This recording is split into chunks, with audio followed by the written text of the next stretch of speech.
Chapter 1, in which we are introduced to Winnie the Pooh and some bees, and the stories begin. Here is Edward Bear, coming downstairs now, bump, bump, bump, on the back of his head, behind Christopher Robin. It is, as far as he knows, the only way of coming downstairs, but sometimes he feels that there really is another way, if only he could stop bumping for a moment and think of it. And then he feels that perhaps there isn't. Anyhow, here he is at the bottom, and ready to be introduced to you. Winnie the Pooh. When I first heard his name, I said, just as you are going to say, but I thought he was a boy. So did I, said Christopher Robin. Then you can't call him Winnie? I don't. But you said, he's Winnie the Pooh.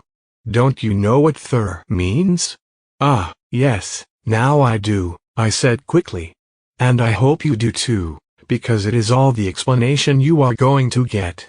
Sometimes Winnie the Pooh likes a game of some sort when he comes downstairs, and sometimes he likes to sit quietly in front of the fire and listen to a story. This evening, what about a story? Said Christopher Robin. What about a story? I said. Could you very sweetly tell Winnie the Pooh one? I suppose I could, I said. What sort of stories does he like? About himself. Because he's that sort of bear. Oh, I see. So could you very sweetly? I'll try, I said. So I tried. Once upon a time, a very long time ago now, about last Friday, Winnie the Pooh lived in a forest all by himself under the name of Sanders. What does "under the name" mean? Asked Christopher Robin. It means he had the name over the door in gold letters, and lived under it. Winnie the Pooh wasn't quite sure, said Christopher Robin. Now I am, said a growly voice. Then I will go on, said I. One day when he was out walking, he came to an open place in the middle of the forest, and in the middle of this place was a large oak tree, and, from the top of the tree, there came a loud buzzing noise. Winnie the Pooh sat down at the foot of the tree, put his head between his paws and began to think. First of all he said to himself, that buzzing noise means something. You don't get a buzzing noise like that, just buzzing and buzzing, without its meaning something. If there's a buzzing noise, somebody's making a buzzing noise, and the only reason for making a buzzing noise that I know of is because you're a bee. Then he thought another long time, and said, and the only reason for being a bee that I know of is making honey. And then he got up, and said, and the only reason for making honey is so as I can eat it. So he began to climb the tree. He climbed and he climbed and he climbed, and as he climbed he sang a little song to himself. It went like this: isn't it funny how a bear likes honey? Buzz, buzz, buzz. I wonder why he does? Then he climbed a little further, and a little further, and then just a little further. By that time he had thought of another song. It's a very funny thought that, if bears were bees, they'd build their nests at the bottom of trees. And that being so, we shouldn't have to climb up all these stairs. He was getting rather tired by this time, so that is why he sang a complaining song. He was nearly there now, and if he just stood on that branch. Crack! Oh, help! Said Pooh, as he dropped 10 feet on the branch below him. If only I hadn't, he said, as he bounced 20 feet onto the next branch. You see, what I meant to do, he explained, as he turned head over heels, and crashed onto another branch 30 feet below. What I meant to do, of course, it was rather, he admitted, as he slithered very quickly through the next 6 branches. It all comes, I suppose, he decided, as he said goodbye to the last branch, spun round 3 times, and flew gracefully into a gorse bush. It all comes of liking honey so much. Oh, help! He crawled out of the gorse bush, brushed the prickles from his nose, and began to think again. And the first person he thought of was Christopher Robin. Was that me? Said Christopher Robin in an odd voice, hardly daring to believe it. That was you.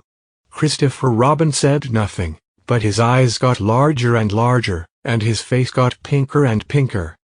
So Winnie the Pooh went round to his friend Christopher Robin, who lived behind a green door in another part of the forest. "Good morning, Christopher Robin," he said. "Good morning, Winnie the Pooh," said you. "I wonder if you've got such a thing as a balloon about you?" "A balloon?" "Yes, I just said to myself coming along, I wonder if Christopher Robin has such a thing as a balloon about him? I just said it to myself, thinking of balloons, and wondering. What do you want a balloon for?" you said.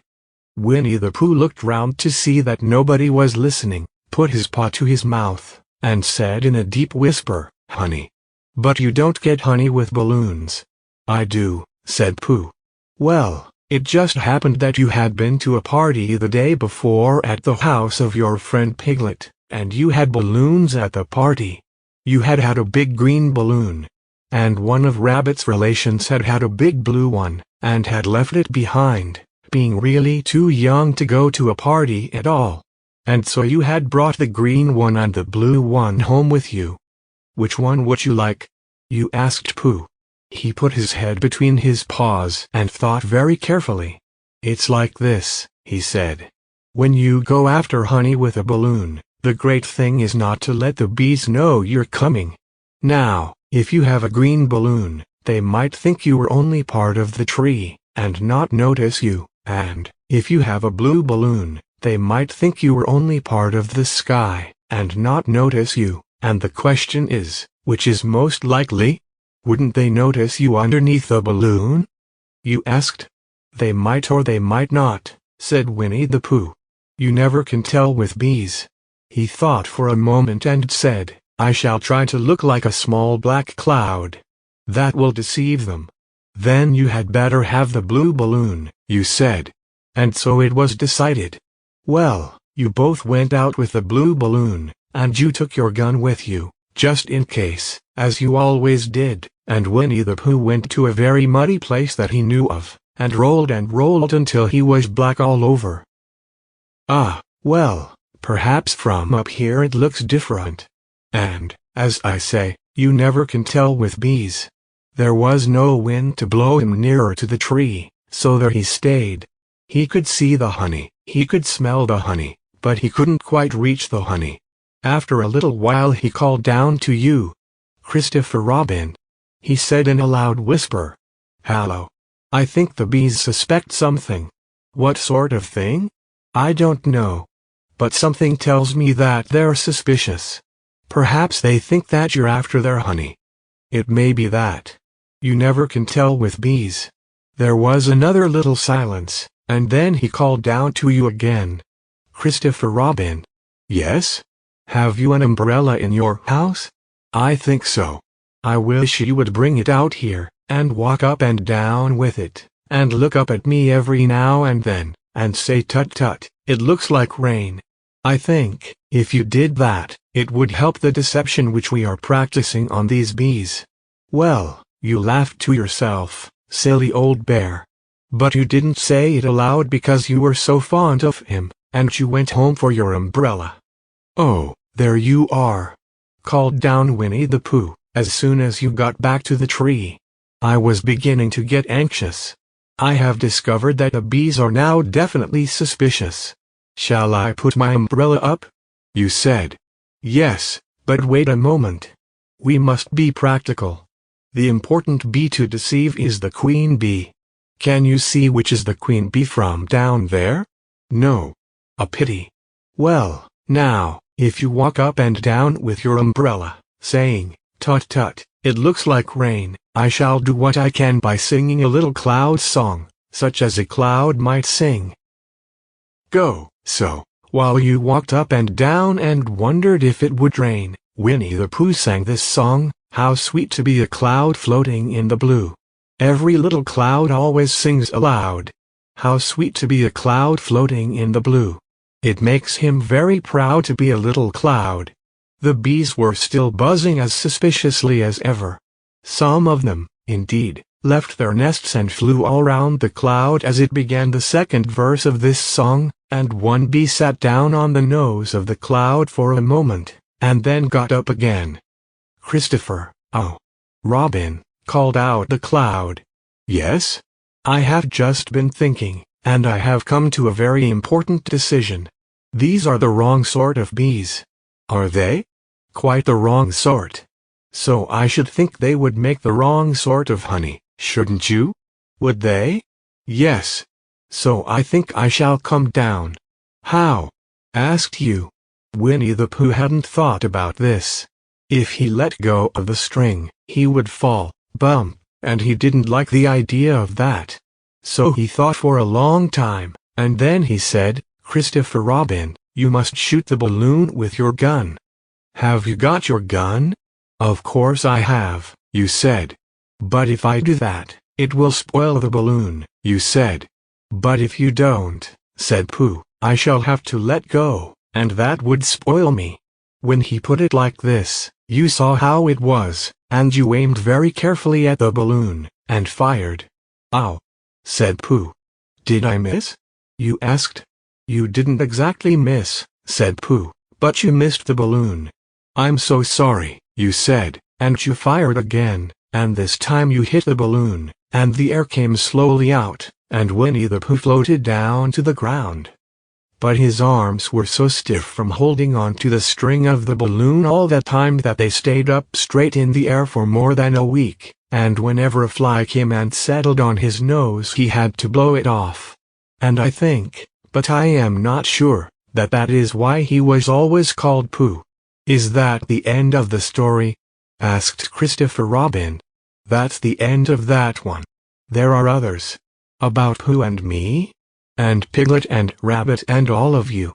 Don't you remember?" "I do remember, and then when I try to remember, I forget. That day when Pooh and Piglet tried to catch the heffalump, they didn't catch it, did they?" "No. Pooh couldn't, because he hasn't any brain." "Did I catch it?" "Well, that comes into the story." Christopher Robin nodded. "I do remember," he said, "only Pooh doesn't very well, so that's why he likes having it told to him again. Because then it's a real story and not just a remembering." "That's just how I feel," I said. Christopher Robin gave a deep sigh, picked his bear up by the leg, and walked off to the door, trailing Pooh behind him. At the door he turned and said, "Coming to see me have my bath?" "I might," I said. "I didn't hurt him when I shot him, did I?" "Not a bit." He nodded and went out, and in a moment I heard Winnie the Pooh, bump, bump, bump, going up the stairs behind him. Chapter 2, in which Pooh goes visiting and gets into a tight place. Edward Bear, known to his friends as Winnie the Pooh, or Pooh for short, was walking through the forest one day, humming proudly to himself. He had made up a little hum that very morning, as he was doing his stoutness exercises in front of the glass, tra-la-la, tra-la-la, as he stretched up as high as he could go, and then tra-la-la, tra-la, oh, help, la, as he tried to reach his toes. After breakfast he had said it over and over to himself until he had learned it off by heart, and now he was humming it right through, properly. It went like this, tra-la-la, tra-la-la, tra-la-la, tra-la-la, rum-tum-tiddle-um-tum. Tiddle-idle, tiddle-idle, tiddle-idle, tiddle-idle, rum-tum-tum-tiddle-um. Well, he was humming this hum to himself, and walking along gaily, wondering what everybody else was doing, and what it felt like, being somebody else, when suddenly he came to a sandy bank, and in the bank was a large hole. "Aha!" said Pooh. "If I know anything about anything, that hole means rabbit," he said, "and rabbit means company," he said, "and company means food and listening to me humming and such like. Rum-tum-tum-tiddle-um." So he bent down, put his head into the hole, and called out, "Is anybody at home?" There was a sudden scuffling noise from inside the hole, and then silence. What I said was, "Is anybody at home?" called out Pooh very loudly. "No," said a voice, and then added, "You needn't shout so loud. I heard you quite well the first time." Bother," said Pooh. "Isn't there anybody here at all?" "Nobody." Winnie the Pooh took his head out of the hole, and thought for a little, and he thought to himself, there must be somebody there, because somebody must have said nobody. So he put his head back in the hole, and said, "Hello, Rabbit, isn't that you?" "No," said Rabbit, in a different sort of voice this time. "But isn't that Rabbit's voice?" "I don't think so," said Rabbit. "It isn't meant to be." "Oh," said Pooh. He took his head out of the hole, and had another think, and then he put it back, and said, "Well, could you very kindly tell me where Rabbit is?" "He has gone to see his friend Pooh Bear, who is a great friend of his." "But this is me," said Bear, very much surprised. "What sort of me?" "Pooh Bear." "Are you sure?" said Rabbit, still more surprised. Quite sure," said Pooh. "Oh, well, then, come in." So Pooh pushed and pushed and pushed his way through the hole, and at last he got in. "You were quite right," said Rabbit, looking at him all over. "It is you. Glad to see you. Who did you think it was?" "Well, I wasn't sure. You know how it is in the forest. One can't have anybody coming into one's house. One has to be careful. What about a mouthful of something?" Pooh always liked a little something at 11 o'clock in the morning, and he was very glad to see Rabbit getting out the plates and mugs. And when Rabbit said, "Honey or condensed milk with your bread?" he was so excited that he said, "Both," and then, so as not to seem greedy, he added, "But don't bother about the bread, please."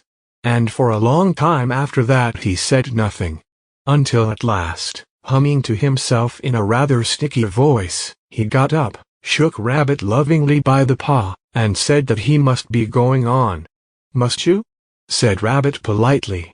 "Well," said Pooh, "I could stay a little longer if you," and he tried very hard to look in the direction of the larder.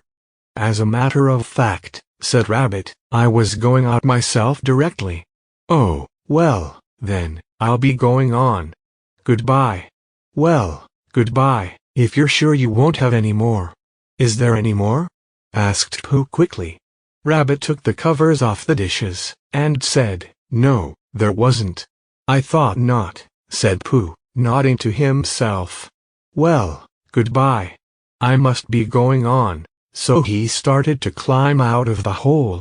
He pulled with his front paws, and pushed with his back paws, and in a little while his nose was out in the open again.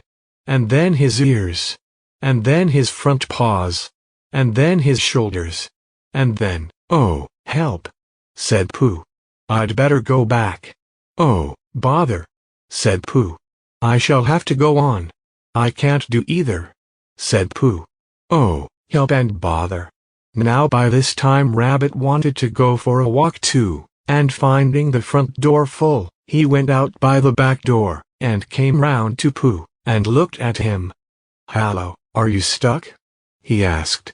"No," said Pooh carelessly. "Just resting and thinking and humming to myself." "Here, give us a paw." Pooh Bear stretched out a paw, and Rabbit pulled and pulled and pulled. "Ow!"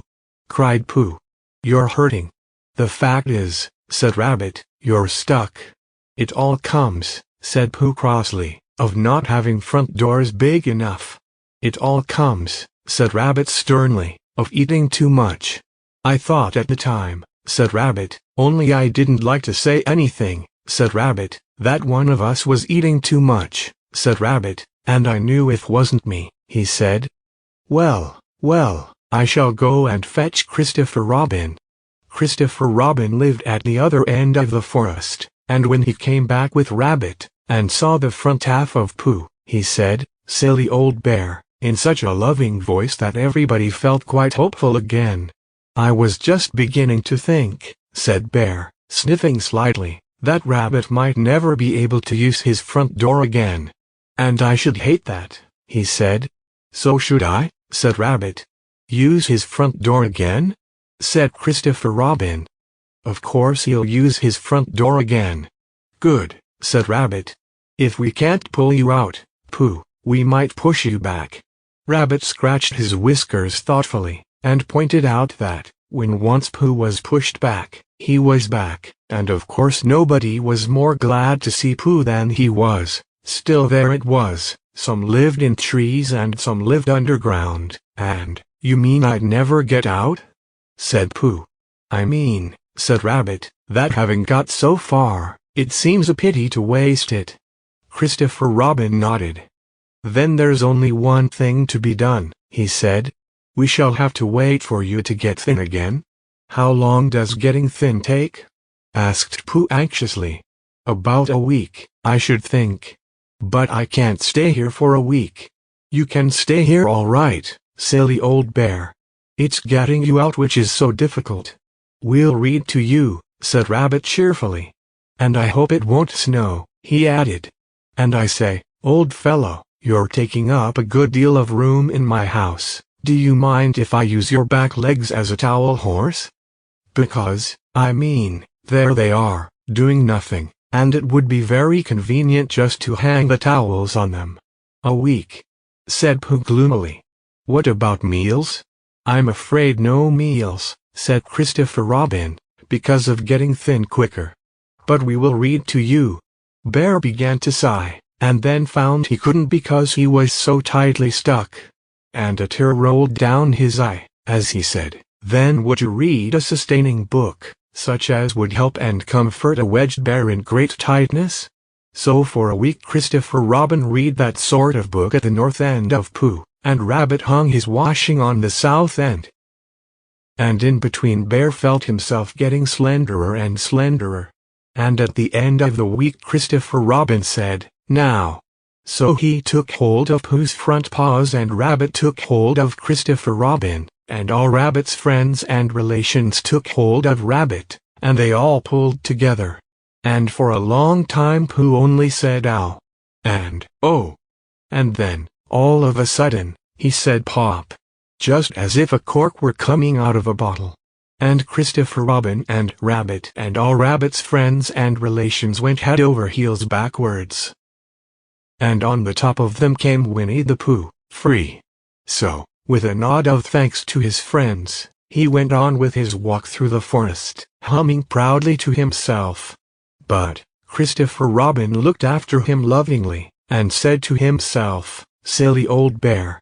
Chapter 3, in which Pooh and Piglet go hunting and nearly catch a woozle. The Piglet lived in a very grand house in the middle of a beech tree, and the beech tree was in the middle of the forest, and the Piglet lived in the middle of the house. Next to his house was a piece of broken board which had "Trespassers W" on it. When Christopher Robin asked the Piglet what it meant, he said it was his grandfather's name, and had been in the family for a long time. Christopher Robin said you couldn't be called Trespassers W, and Piglet said yes, you could, because his grandfather was, and it was short for Trespassers Will, which was short for Trespassers William. And his grandfather had had two names in case he lost one, Trespassers after an uncle, and William after Trespassers. "I've got two names," said Christopher Robin carelessly. "Well, there you are. That proves it," said Piglet. One fine winter's day when Piglet was brushing away the snow in front of his house, he happened to look up, and there was Winnie the Pooh. Pooh was walking round and round in a circle, thinking of something else, and when Piglet called to him, he just went on walking. "Hallo," said Piglet, "what are you doing?" "Hunting," said Pooh. "Hunting what?" "Tracking something," said Winnie the Pooh very mysteriously. "Tracking what?" said Piglet, coming closer. "That's just what I ask myself. I ask myself, what? What do you think you'll answer?" "I shall have to wait until I catch up with it," said Winnie the Pooh. "Now, look there." He pointed to the ground in front of him. "What do you see there?" "Tracks," said Piglet. "Paw marks." He gave a little squeak of excitement. "Oh, Pooh. Do you think it's a woozle?" "It may be," said Pooh. "Sometimes it is, and sometimes it isn't. You never can tell with paw marks." With these few words he went on tracking, and Piglet, after watching him for a minute or two, ran after him. Winnie the Pooh had come to a sudden stop, and was bending over the tracks in a puzzled sort of way. "What's the matter?" asked Piglet. "It's a very funny thing," said Bear, "but there seem to be two animals now. This, whatever it was, has been joined by another, whatever it is, and the two of them are now proceeding in company. Would you mind coming with me, Piglet, in case they turn out to be hostile animals?" Piglet scratched his ear in a nice sort of way, and said that he had nothing to do until Friday, and would be delighted to come, in case it really was a woozle. "You mean, in case it really is two woozles," said Winnie the Pooh, and Piglet said that anyhow he had nothing to do until Friday. So off they went together. There was a small spinney of larch trees just here, and it seemed as if the two woozles, if that is what they were, had been going round this spinney. So round this spinney went Pooh and Piglet after them. Piglet passing the time by telling Pooh what his grandfather Trespassers W had done to remove stiffness after tracking, and how his grandfather Trespassers W had suffered in his later years from shortness of breath, and other matters of interest, and Pooh wondering what a grandfather was like, and if perhaps this was two grandfathers they were after now, and, if so, whether he would be allowed to take one home and keep it, and what Christopher Robin would say. And still the tracks went on in front of them. Suddenly Winnie the Pooh stopped, and pointed excitedly in front of him. "Look, what?" said Piglet, with a jump. And then, to show that he hadn't been frightened, he jumped up and down once or twice more in an exercising sort of way. "The tracks," said Pooh. "A third animal has joined the other two." "Pooh!" cried Piglet. "Do you think it is another woozle?" "No," said Pooh, "because it makes different marks. It is either two woozles and one, as it might be, wizzle, or two, as it might be, wizzles and one, if so it is, woozle. Let us continue to follow them." So they went on, feeling just a little anxious now, in case the three animals in front of them were of hostile intent. And Piglet wished very much that his grandfather TW were there, instead of elsewhere, and Pooh thought how nice it would be if they met Christopher Robin suddenly but quite accidentally, and only because he liked Christopher Robin so much. And then, all of a sudden, Winnie the Pooh stopped again, and licked the tip of his nose in a cooling manner, for he was feeling more hot and anxious than ever in his life before. There were four animals in front of them. "Do you see, Piglet? Look at their tracks. 3, as it were, woozles, and 1, as it was, wizzle. Another woozle has joined them." And so it seemed to be. There were the tracks, crossing over each other here, getting muddled up with each other there. But, quite plainly every now and then, the tracks of 4 sets of paws. "I think," said Piglet, when he had licked the tip of his nose too, and found that it brought very little comfort, "I think that I have just remembered something. I have just remembered something that I forgot to do yesterday and shan't be able to do tomorrow. So I suppose I really ought to go back and do it now." "We'll do it this afternoon, and I'll come with you," said Pooh. "It isn't the sort of thing you can do in the afternoon," said Piglet quickly. "It's a very particular morning thing, that has to be done in the morning, and, if possible, between the hours of, what would you say the time was?" "About 12, said Winnie the Pooh, looking at the sun. "Between, as I was saying, the hours of 12 and 12:05. So, really, dear old Pooh, if you'll excuse me." "What's that?" Pooh looked up at the sky, and then, as he heard the whistle again, he looked up into the branches of a big oak tree, and then he saw a friend of his. "It's Christopher Robin," he said. "Ah, then you'll be all right," said Piglet. "You'll be quite safe with him.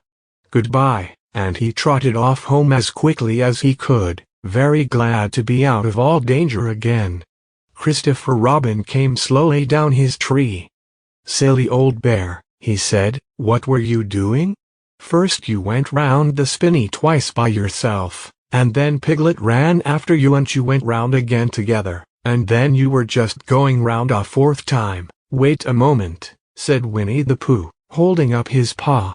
He sat down and thought, in the most thoughtful way he could think. Then he fitted his paw into one of the tracks. And then he scratched his nose twice, and stood up. Yes, said Winnie the Pooh. I see now, said Winnie the Pooh. I have been foolish and deluded, said he, and I am a bear of no brain at all. You're the best bear in all the world, said Christopher Robin soothingly. Am I? Said Pooh hopefully. And then he brightened up suddenly. Anyhow, he said, it is nearly luncheon time. So he went home for it. Chapter 4, in which Eeyore loses a tail and Pooh finds one. The old grey donkey, Eeyore, stood by himself in a thistly corner of the forest, his front feet well apart, his head on one side, and thought about things. Sometimes he thought sadly to himself, why? And sometimes he thought, wherefore? And sometimes he thought, inasmuch as which? And sometimes he didn't quite know what he was thinking about.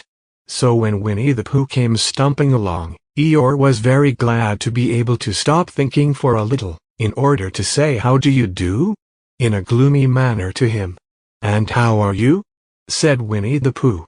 Eeyore shook his head from side to side. Not very how, he said. I don't seem to have felt at all how for a long time. Dear, said Pooh, I'm sorry about that.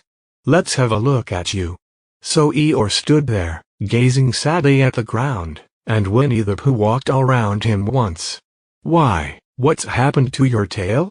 He said in surprise. What has happened to it? Said Eeyore.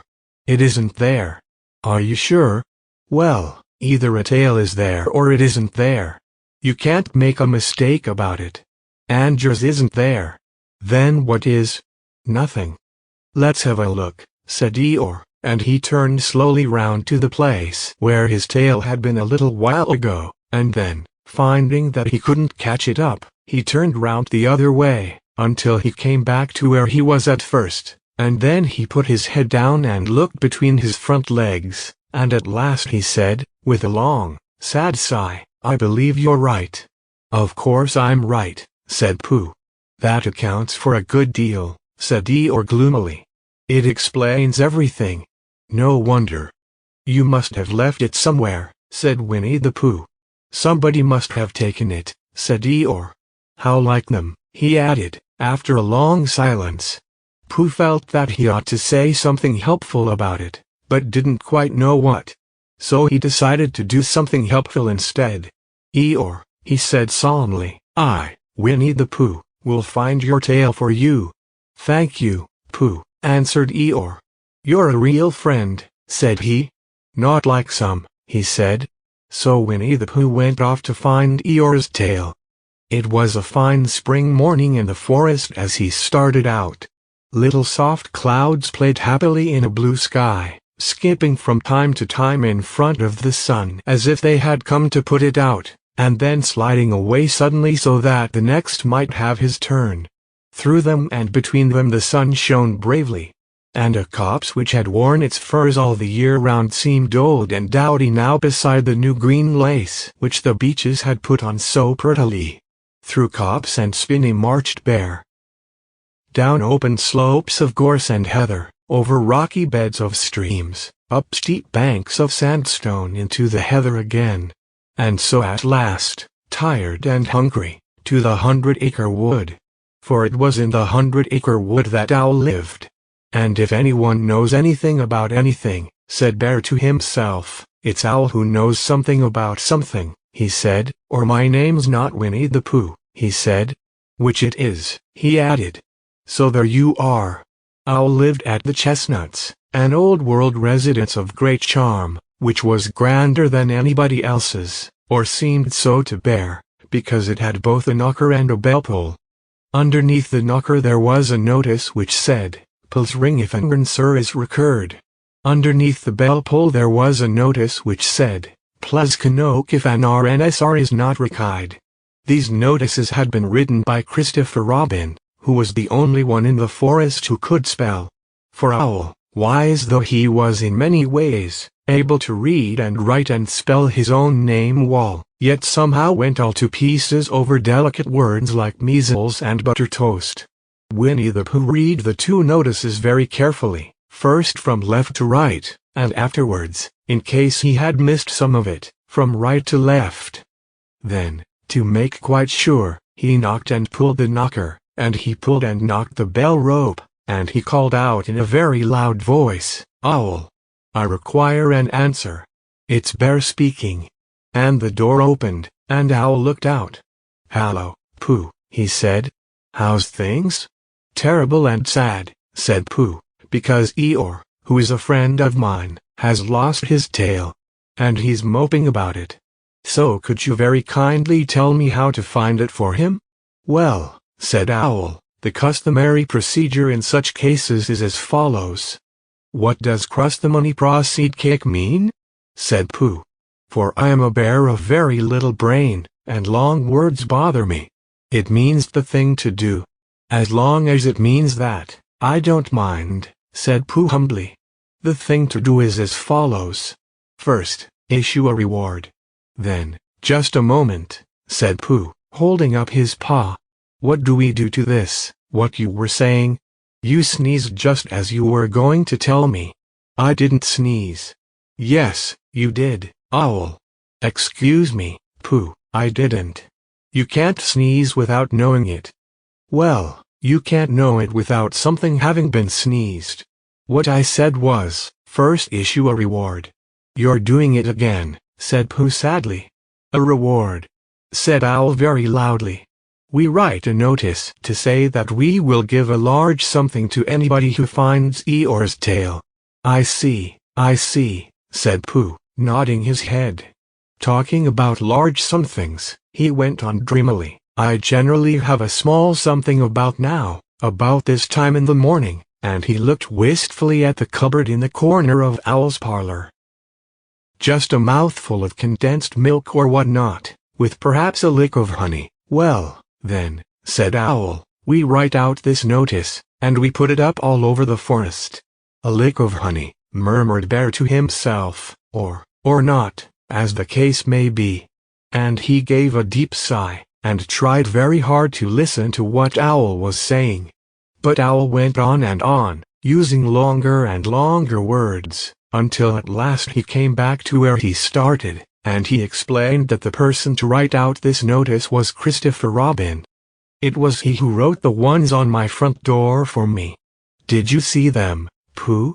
For some time now Pooh had been saying yes and no in turn, with his eyes shut, to all that Owl was saying, and having said, yes, last time, he said no, not at all, now, without really knowing what Owl was talking about. "Didn't you see them?" said Owl, a little surprised. "Come and look at them now." So they went outside. And Pooh looked at the knocker and the notice below it, and he looked at the bell rope and the notice below it, and the more he looked at the bell rope, the more he felt that he had seen something like it, somewhere else, some time before. "Handsome bell rope, isn't it?" said Owl. Pooh nodded. "It reminds me of something," he said, "but I can't think what." "Where did you get it?" "I just came across it in the forest. It was hanging over a bush, and I thought at first somebody lived there, so I rang it, and nothing happened, and then I rang it again very loudly, and it came off in my hand, and as nobody seemed to want it, I took it home, and—" "Owl," said Pooh solemnly, "you made a mistake. Somebody did want it." "Who?" "Eeyore. My dear friend Eeyore. He was fond of it." "Fond of it?" "Attached to it," said Winnie the Pooh sadly. So with these words he unhooked it, and carried it back to Eeyore. And when Christopher Robin had nailed it on in its right place again, Eeyore frisked about the forest, waving his tail so happily that Winnie the Pooh came over all funny, and had to hurry home for a little snack of something to sustain him. And, wiping his mouth half an hour afterwards, he sang to himself proudly, "Who found the tail?" "I," said Pooh, "at 1:45, I found the tail." Chapter 5, in which Piglet meets a heffalump. One day, when Christopher Robin and Winnie the Pooh and Piglet were all talking together, Christopher Robin finished the mouthful he was eating and said carelessly, "I saw a heffalump today, Piglet." "What was it doing?" asked Piglet. "Just lumping along," said Christopher Robin. "I don't think it saw me." "I saw one once," said Piglet. "At least, I think I did," he said. "Only perhaps it wasn't." "So did I," said Pooh, wondering what a heffalump was like. "You don't often see them," said Christopher Robin carelessly. "Not now," said Piglet. "Not at this time of year," said Pooh. Then they all talked about something else, until it was time for Pooh and Piglet to go home together. At first, as they stumped along the path which edged the 100-acre wood, they didn't say much to each other. But when they came to the stream and had helped each other across the stepping stones, and were able to walk side by side again over the heather, they began to talk in a friendly way about this and that, and Piglet said, "If you see what I mean, Pooh," and Pooh said, "It's just what I think myself, Piglet," and Piglet said, "But, on the other hand, Pooh, we must remember," and Pooh said, "Quite true, Piglet, although I had forgotten it for the moment." And then, just as they came to the 6 pine trees, Pooh looked round to see that nobody else was listening, and said in a very solemn voice, "Piglet, I have decided something." "What have you decided, Pooh?" "I have decided to catch a heffalump." Pooh nodded his head several times as he said this, and waited for Piglet to say how. Or "Pooh, you couldn't," or something helpful of that sort, but Piglet said nothing. The fact was, Piglet was wishing that he had thought about it first. "I shall do it," said Pooh, after waiting a little longer, "by means of a trap. And it must be a cunning trap, so you will have to help me, Piglet." "Pooh," said Piglet, feeling quite happy again now. "I will." And then he said, "How shall we do it?" And Pooh said, "That's just it. How?" And then they sat down together to think it out. Pooh's first idea was that they should dig a very deep pit, and then the heffalump would come along and fall into the pit, and "Why?" said Piglet. "Why what?" said Pooh. "Why would he fall in?" Pooh rubbed his nose with his paw, and said that the heffalump might be walking along, humming a little song, and looking up at the sky, wondering if it would rain, and so he wouldn't see the very deep pit until he was halfway down, when it would be too late. Piglet said that this was a very good trap, but supposing it were raining already? Pooh rubbed his nose again, and said that he hadn't thought of that. And then he brightened up, and said that, if it were raining already, the heffalump would be looking at the sky wondering if it would clear up, and so he wouldn't see the very deep pit until he was halfway down, when it would be too late. Piglet said that, now that this point had been explained, he thought it was a cunning trap. Pooh was very proud when he heard this, and he felt that the heffalump was as good as caught already, but there was just one other thing which had to be thought about, and it was this. Where should they dig the very deep pit? Piglet said that the best place would be somewhere where a heffalump was, just before he fell into it, only about a foot farther on. "But then he would see us digging it," said Pooh. "Not if he was looking at the sky."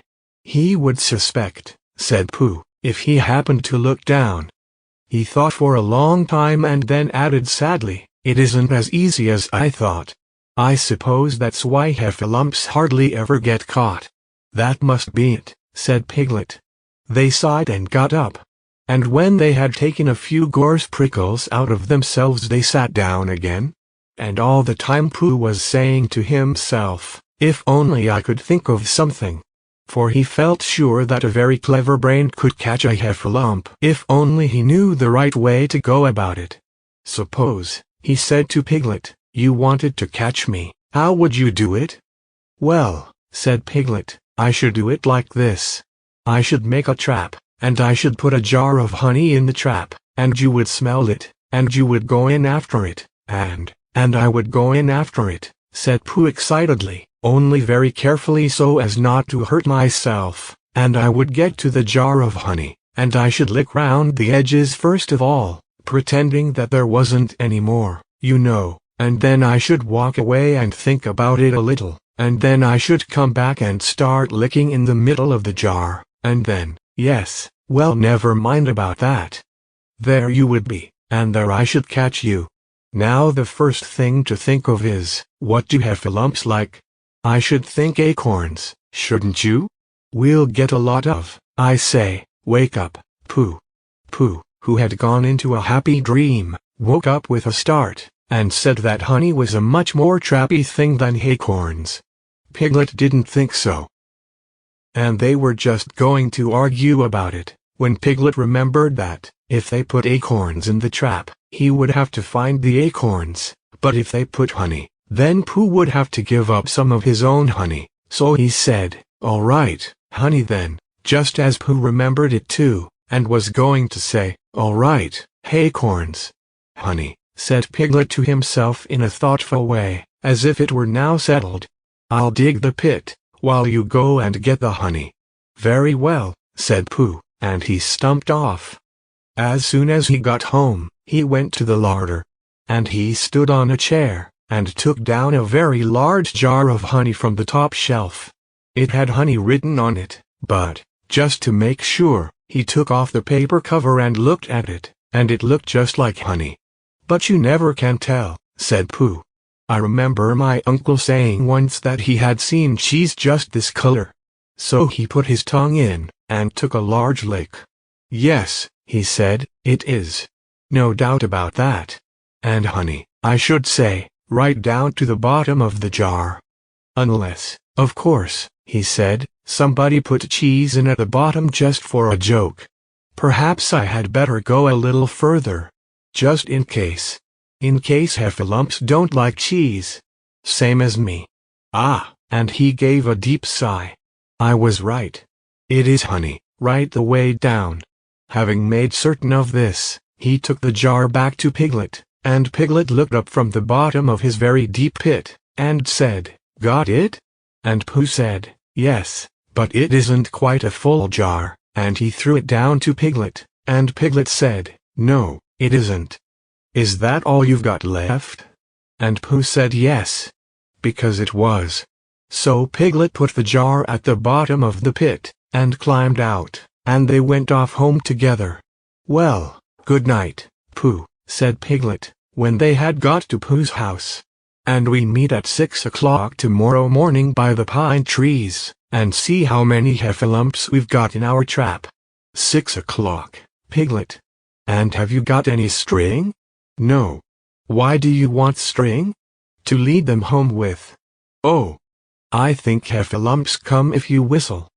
"Some do and some don't. You never can tell with heffalumps." "Well, good night." "Good night," and off Piglet trotted to his house trespassers while Pooh made his preparations for bed. Some hours later, just as the night was beginning to steal away, Pooh woke up suddenly with a sinking feeling. He had had that sinking feeling before, and he knew what it meant. He was hungry. So he went to the larder, and he stood on a chair and reached up to the top shelf, and found nothing. "That's funny," he thought. "I know I had a jar of honey there. A full jar, full of honey right up to the top, and it had honey written on it, so that I should know it was honey. That's very funny." And then he began to wander up and down, wondering where it was and murmuring a murmur to himself. "Like this, it's very, very funny, 'cause I know I had some honey. 'Cause it had a label on, saying honey. A galoptious full-up pot too, and I don't know where it's got to. No, I don't know where it's gone. Well, it's funny." He had murmured this to himself 3 times in a singing sort of way, when suddenly he remembered. He had put it into the cunning trap to catch the heffalump. "Bother," said Pooh. "It all comes of trying to be kind to heffalumps." And he got back into bed. But he couldn't sleep. The more he tried to sleep, the more he couldn't. He tried counting sheep, which is sometimes a good way of getting to sleep, and, as that was no good, he tried counting heffalumps. And that was worse, because every heffalump that he counted was making straight for a pot of Pooh's honey, and eating it all. For some minutes he lay there miserably, but when the 587th heffalump was licking its jaws, and saying to itself, "Very good honey this, I don't know when I've tasted better," Pooh could bear it no longer. He jumped out of bed, he ran out of the house, and he ran straight to the 6 pine trees. The sun was still in bed, but there was a lightness in the sky over the 100-acre wood which seemed to show that it was waking up and would soon be kicking off the clothes. In the half-light the pine trees looked cold and lonely, and the very deep pit seemed deeper than it was, and Pooh's jar of honey at the bottom was something mysterious, a shape and no more.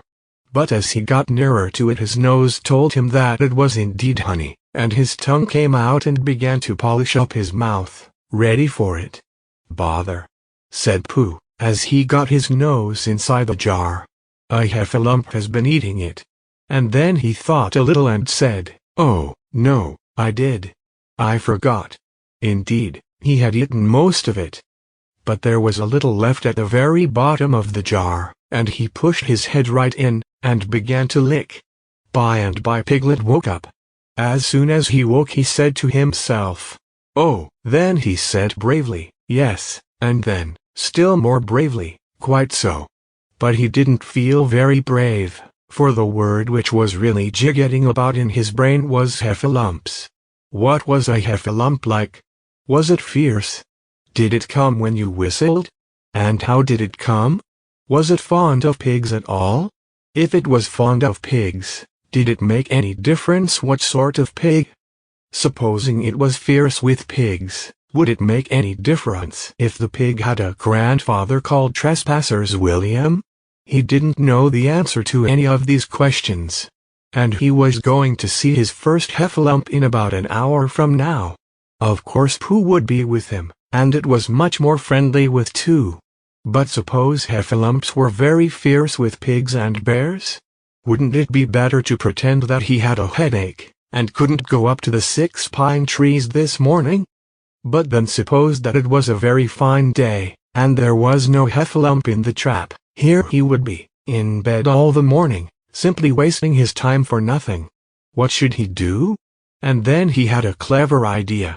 He would go up very quietly to the 6 pine trees now, peep very cautiously into the trap, and see if there was a heffalump there. And if there was, he would go back to bed, and if there wasn't he wouldn't. So off he went. At first he thought that there wouldn't be a heffalump in the trap, and then he thought that there would, and as he got nearer he was sure that there would, because he could hear it heffalumping about it like anything.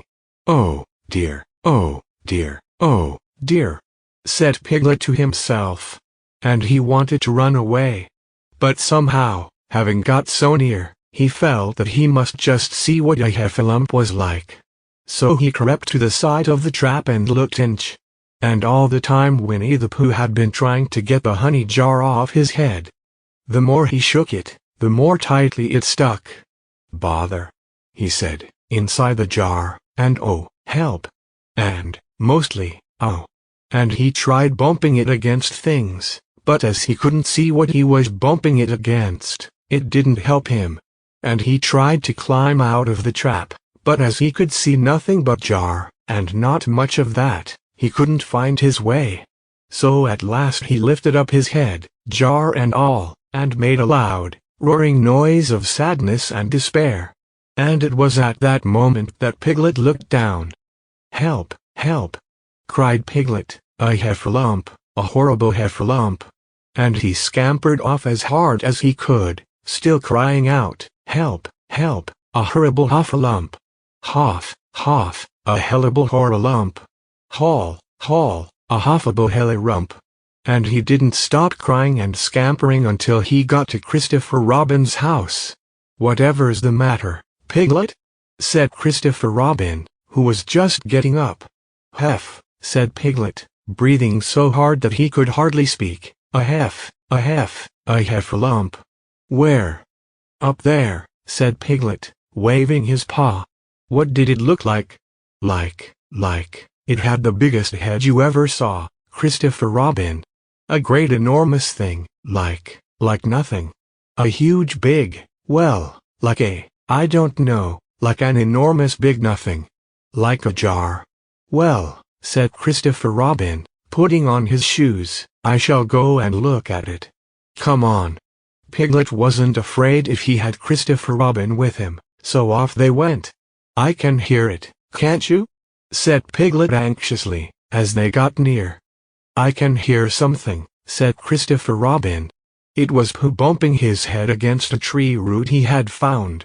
There, said Piglet. Isn't it awful? And he held on tight to Christopher Robin's hand. Suddenly Christopher Robin began to laugh. And he laughed. And he laughed. And he laughed.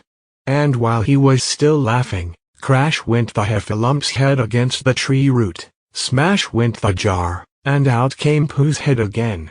Then Piglet saw what a foolish piglet he had been, and he was so ashamed of himself that he ran straight off home and went to bed with a headache. But Christopher Robin and Pooh went home to breakfast together. Oh, Bear, said Christopher Robin, how I do love you. So do I, said Pooh. Chapter 6, in which Eeyore has a birthday and gets 2 presents. Eeyore, the old grey donkey, stood by the side of the stream, and looked at himself in the water. Pathetic, he said. That's what it is. Pathetic.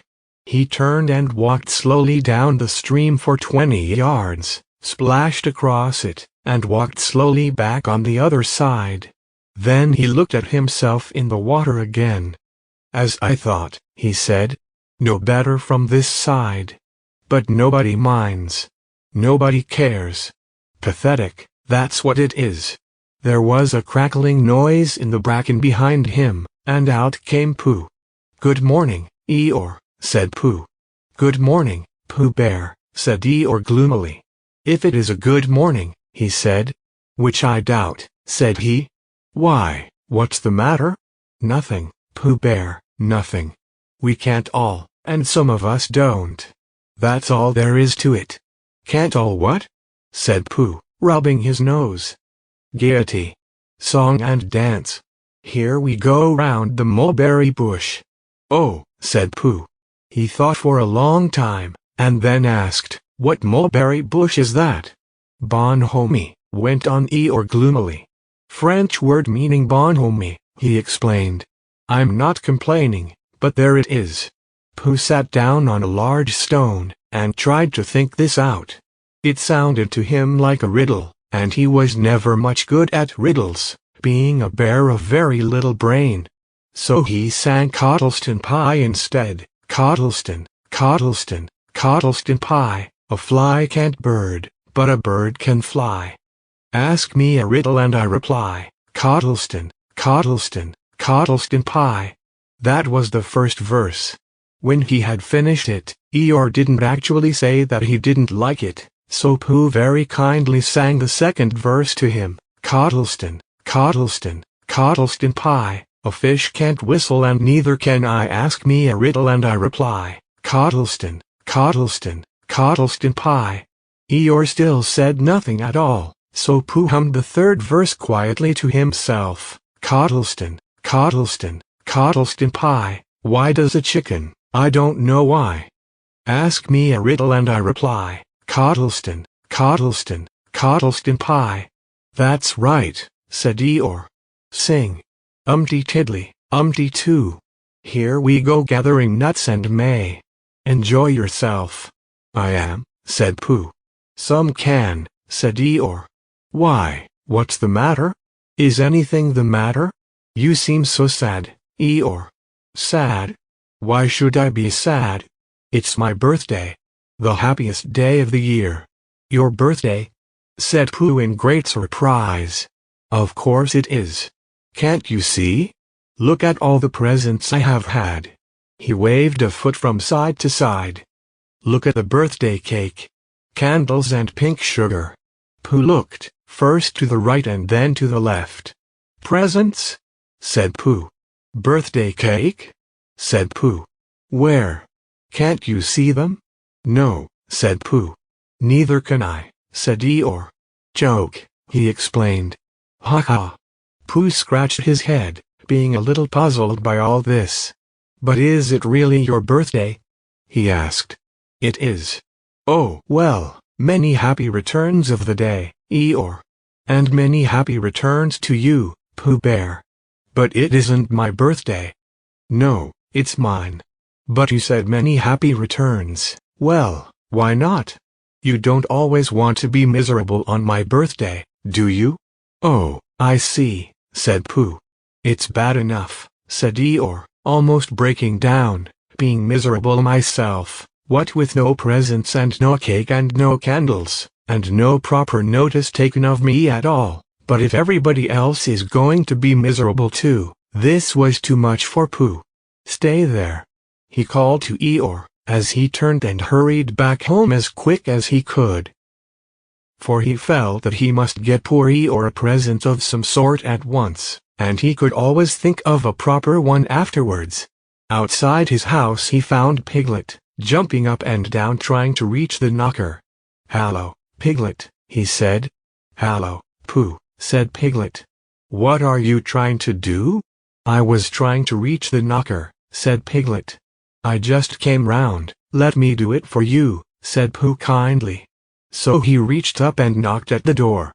"I have just seen Eeyore," he began, "and poor Eeyore is in a very sad condition, because it's his birthday, and nobody has taken any notice of it, and he's very gloomy. You know what Eeyore is." And there he was, and, what a long time whoever lives here is answering this door.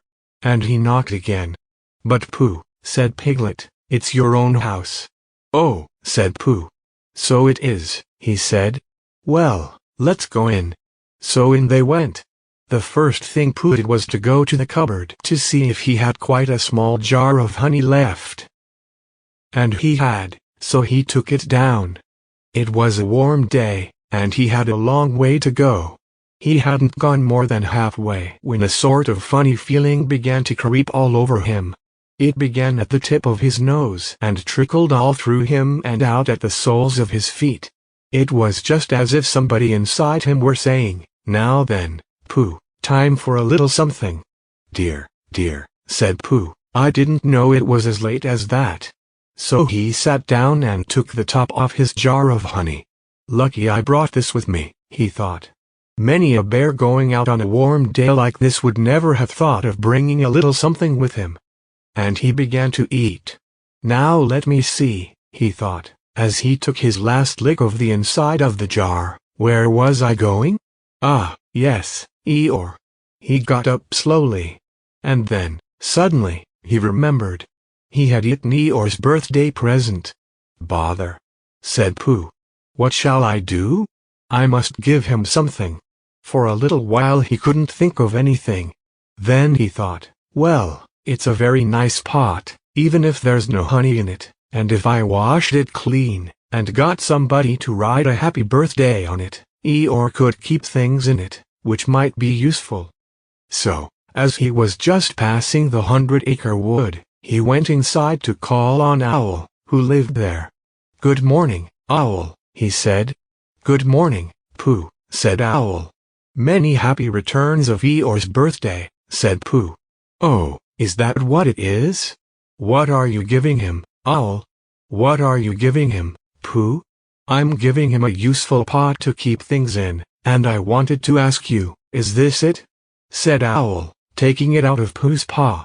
"Yes, and I wanted to ask you, somebody has been keeping honey in it," said Owl.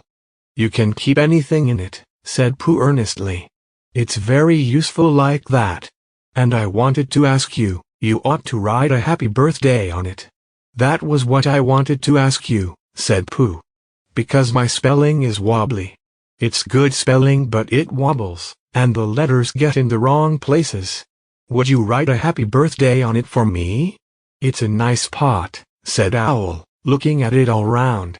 "Couldn't I give it to? From both of us?"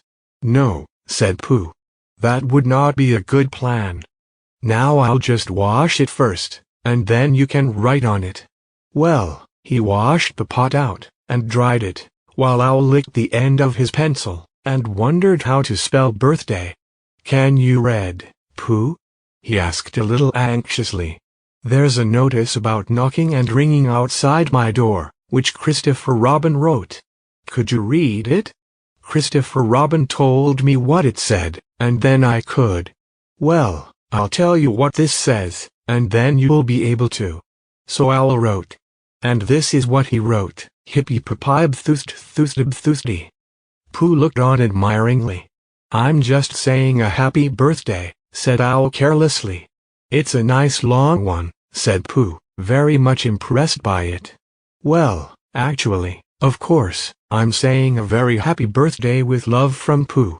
Naturally it takes a good deal of pencil to say a long thing like that." "Oh, I see," said Pooh. While all this was happening, Piglet had gone back to his own house to get Eeyore's balloon. He held it very tightly against himself, so that it shouldn't blow away, and he ran as fast as he could so as to get to Eeyore before Pooh did. For he thought that he would like to be the first one to give a present, just as if he had thought of it without being told by anybody. And running along, and thinking how pleased Eeyore would be, he didn't look where he was going. And suddenly he put his foot in a rabbit hole, and fell down flat on his face. Bang! Piglet lay there, wondering what had happened. At first he thought that the whole world had blown up. And then he thought that perhaps only the forest part of it had. And then he thought that perhaps only he had, and he was now alone in the moon or somewhere, and would never see Christopher Robin or Pooh or Eeyore again. And then he thought, well, even if I'm in the moon, I needn't be face downwards all the time, so he got cautiously up and looked about him. He was still in the forest. Well, that's funny, he thought. I wonder what that bang was. I couldn't have made such a noise just falling down. And where's my balloon? And what's that small piece of damp rag doing? It was the balloon. Oh, dear, said Piglet. Oh, dear, oh, dearie, dearie, dear. Well, it's too late now. I can't go back, and I haven't another balloon, and perhaps Eeyore doesn't like balloons so very much. So he trotted on, rather sadly now, and down he came to the side of the stream where Eeyore was, and called out to him. Good morning, Eeyore, shouted Piglet. Good morning, little Piglet, said Eeyore. If it is a good morning, he said. Which I doubt, said he. Not that it matters, he said. Many happy returns of the day, said Piglet, having now got closer. Eeyore stopped looking at himself in the stream, and turned to stare at Piglet. Just say that again, he said. Many wait a moment. Balancing on 3 legs, he began to bring his 4th leg very cautiously up to his ear. I did this yesterday, he explained, as he fell down for the 3rd time. It's quite easy.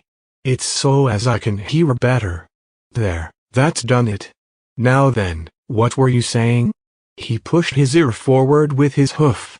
Many happy returns of the day, said Piglet again. Meaning me? Of course, Eeyore. My birthday? Yes. Me having a real birthday? Yes, Eeyore, and I've brought you a present. Eeyore took down his right hoof from his right ear, turned round, and with great difficulty put up his left hoof. I must have that in the other ear, he said. Now then. A present, said Piglet very loudly. Meaning me again? Yes. My birthday still? Of course, Eeyore. Me going on having a real birthday? Yes, Eeyore, and I brought you a balloon. Balloon? Said Eeyore. You did say balloon? One of those big colored things you blow up? Gaiety, song and dance, here we are and there we are? Yes, but I'm afraid, I'm very sorry, Eeyore, but when I was running along to bring it you, I fell down. Dear, dear, how unlucky. You ran too fast, I expect. You didn't hurt yourself, little Piglet? No, but oh, Eeyore, I burst the balloon. There was a very long silence. My balloon? Said Eeyore at last. Piglet nodded. My birthday balloon? Yes, Eeyore, said Piglet, sniffing a little. Here it is. With many happy returns of the day. And he gave Eeyore the small piece of damp rag. Is this it? Said Eeyore, a little surprised. Piglet nodded. My present? Piglet nodded again. The balloon? Yes. Thank you, Piglet, said Eeyore. You don't mind my asking, he went on, but what color was this balloon when it was a balloon? Red. I just wondered. Red, he murmured to himself. My favorite color. How big was it? About as big as me. I just wondered. About as big as Piglet, he said to himself sadly. My favorite size. Well. Piglet felt very miserable, and didn't know what to say. He was still opening his mouth to begin something, and then deciding that it wasn't any good saying that, when he heard a shout from the other side of the river, and there was Pooh. Many happy returns of the day, called out Pooh, forgetting that he had said it already. Thank you, Pooh, I'm having them, said Eeyore gloomily. I've brought you a little present, said Pooh excitedly. I've had it, said Eeyore. Pooh had now splashed across the stream to Eeyore, and Piglet was sitting a little way off, his head in his paws, snuffling to himself. It's a useful pot, said Pooh. Here it is. And it's got a very happy birthday with love from Pooh written on it. That's what all that writing is. And it's for putting things in. There. When Eeyore saw the pot, he became quite excited. Why? He said. I believe my balloon will just go into that pot. Oh, no, Eeyore, said Pooh.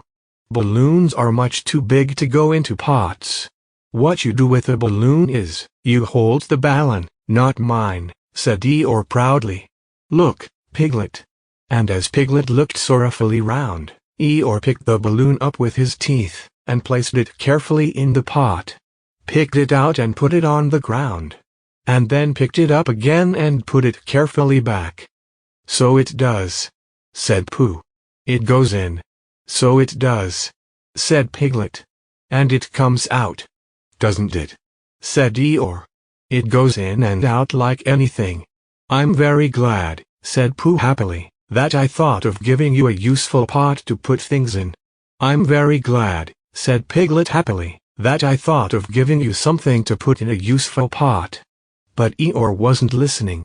He was taking the balloon out, and putting it back again, as happy as could be. And didn't I give him anything? Asked Christopher Robin sadly. Of course you did, I said. You gave him, don't you remember, a little. I gave him a box of paints to paint things with. That was it. Why didn't I give it to him in the morning? You were so busy getting his party ready for him. He had a cake with icing on the top, and 3 candles, and his name in pink sugar, and, yes, I remember, said Christopher Robin. Chapter 7, in which Conga and Baby Roo come to the forest, and Piglet has a bath. Nobody seemed to know where they came from, but there they were in the forest, Conga and Baby Roo. When Pooh asked Christopher Robin, how did they come here? Christopher Robin said, in the usual way, if you know what I mean, Pooh, and Pooh, who didn't, said, oh. Then he nodded his head twice and said, in the usual way, ah. Then he went to call upon his friend Piglet to see what he thought about it. And at Piglet's house he found Rabbit. So they all talked about it together. What I don't like about it is this, said Rabbit. Here are we, you, Pooh, and you, Piglet, and me, and suddenly, and Eeyore, said Pooh. And Eeyore, and then suddenly, and Owl, said Pooh. And Owl, and then all of a sudden, oh, and Eeyore, said Pooh. I was forgetting him. Here we are, said Rabbit very slowly and carefully, all of us, and then, suddenly, we wake up one morning and, what do we find? We find a strange animal among us. An animal of whom we have never even heard before. An animal who carries her family about with her in her pocket. Suppose I carried my family about with me in my pocket, how many pockets should I want? 16, said Piglet. 17, isn't it? Said Rabbit. And one more for a handkerchief, that's 18. 18 pockets in one suit. I haven't time. There was a long and thoughtful silence. And then Pooh, who had been frowning very hard for some minutes, said, I make it 15. What? Said Rabbit. 15. 15 what? Your family. What about them? Pooh rubbed his nose and said that he thought Rabbit had been talking about his family. Did I? Said Rabbit carelessly. Yes, you said. Never mind, Pooh, said Piglet impatiently. The question is, what are we to do about Kanga? Oh, I see, said Pooh. The best way, said Rabbit, would be this. The best way would be to steal Baby Roo and hide him, and then when Kanga says, Where's Baby Roo? We say, Aha! Aha! Said Pooh, practicing. Aha! Aha! Of course, he went on, we could say aha, even if we hadn't stolen Baby Roo. Pooh, said Rabbit kindly, you haven't any brain. I know, said Pooh humbly. We say aha, so that Kanga knows that we know where Baby Roo is. Aha! Means we'll tell you where Baby Roo is, if you promise to go away from the forest and never come back. Now don't talk while I think. Pooh went into a corner and tried saying aha, in that sort of voice. Sometimes it seemed to him that it did mean what Rabbit said, and sometimes it seemed to him that it didn't. I suppose it's just practice, he thought. I wonder if Kanga will have to practice too so as to understand it. There's just one thing, said Piglet, fidgeting a bit.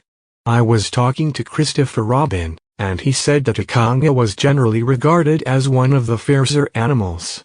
I am not frightened of fierce animals in the ordinary way, but it is well known that, if one of the fiercer animals is deprived of its young, it becomes as fierce as two of the fiercer animals. In which case aha is perhaps a foolish thing to say. Piglet, said Rabbit, taking out a pencil, and licking the end of it, you haven't any pluck. It is hard to be brave, said Piglet, sniffing slightly, when you're only a very small animal. Rabbit, who had begun to write very busily, looked up and said, It is because you are a very small animal that you will be useful in the adventure before us. Piglet was so excited at the idea of being useful, that he forgot to be frightened anymore, and when Rabbit went on to say that Kangas were only fierce during the winter months, being at other times of an affectionate disposition, he could hardly sit still, he was so eager to begin being useful at once. What about me? Said Pooh sadly. I suppose I shan't be useful? Never mind, Pooh, said Piglet comfortingly. Another time perhaps. Without Pooh, said Rabbit solemnly as he sharpened his pencil, the adventure would be impossible. Oh, said Piglet, and tried not to look disappointed.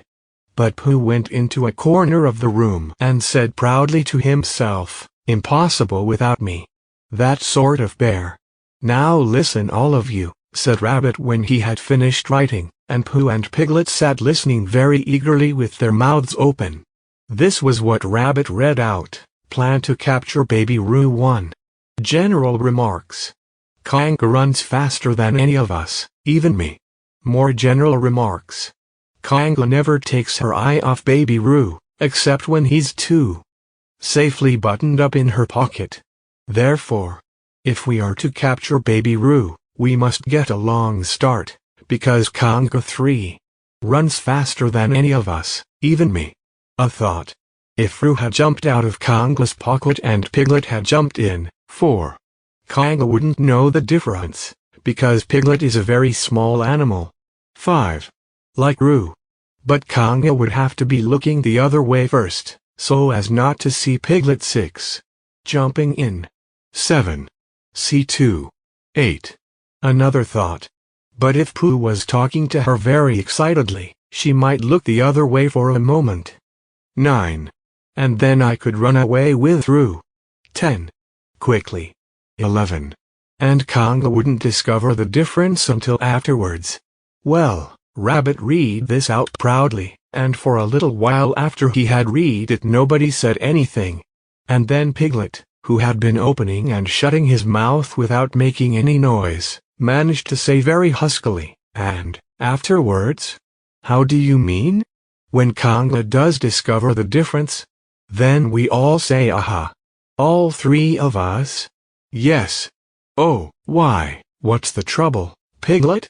"Nothing," said Piglet, "as long as we all three say it." "As long as we all three say it," said Piglet. "I don't mind," he said, "but I shouldn't care to say aha by myself. It wouldn't sound nearly so well. By the way," he said, "you are quite sure about what you said about the winter months?" "The winter months?" "Yes, only being fierce in the winter months." "Oh, yes, yes, that's all right. Well, Pooh, you see what you have to do?" "No," said Pooh Bear. "Not yet," he said. "What do you do?" "Well, you just have to talk very hard to Conga so as she doesn't notice anything." "Oh, what about?" "Anything you like." "You mean like telling her a little bit of poetry or something?" "That's it," said Rabbit. "Splendid. Now come along." So they all went out to look for Conga. Conga and Roo were spending a quiet afternoon in a sandy part of the forest. Baby Roo was practicing very small jumps in the sand, and falling down mouse holes and climbing out of them, and Conga was fidgeting about and saying, "Just one more jump, dear, and then we must go home." And at that moment who should come stumping up the hill but Pooh. "Good afternoon, Conga." "Good afternoon, Pooh." "Look at me jumping," squeaked Roo, and fell into another mouse hole. "Hallo, Roo, my little fellow. We were just going home," said Conga. "Good afternoon, Rabbit." "Good afternoon, Piglet." Rabbit and Piglet, who had now come up from the other side of the hill, said good afternoon, and hallo, Roo, and Roo asked them to look at him jumping, so they stayed and looked. And Conga looked too. "Oh, Conga," said Pooh, after Rabbit had winked at him twice, "I don't know if you are interested in poetry at all?" "Hardly at all," said Conga. "Oh," said Pooh. "Roo, dear, just one more jump and then we must go home." There was a short silence while Roo fell down another mouse hole. "Go on," said Rabbit in a loud whisper behind his paw. "Talking of poetry," said Pooh, "I made up a little piece as I was coming along. It went like this." Now let me see." "Fancy," said Conga. "Now Roo, dear, you'll like this piece of poetry," said Rabbit. "You'll love it," said Piglet. "You must listen very carefully," said Rabbit. "So as not to miss any of it," said Piglet. "Oh, yes," said Conga, but she still looked at Baby Roo. "How did it go, Pooh?" said Rabbit. Pooh gave a little cough and began. "Lines written by a bear of very little brain on Monday. When the sun is hot I wonder to myself a lot, now is it true, or is it not, that what is which and which is what? On Tuesday, when it hails and snows, the feeling on me grows and grows that hardly anybody knows if those are these or these are those. On Wednesday, when the sky is blue, and I have nothing else to do, I sometimes wonder if it's true that who is what and what is who. On Thursday, when it starts to freeze and hoarfrost twinkles on the trees, how very readily one sees that these are whose, but whose are these. On Friday, yes, it is, isn't it?" said Conga, not waiting to hear what happened on Friday. "Just one more jump, Roo, dear, and then we really must be going." Rabbit gave Pooh a hurrying up sort of nudge. "Talking of poetry," said Pooh quickly, "have you ever noticed that tree right over there?" "Where?" said Conga.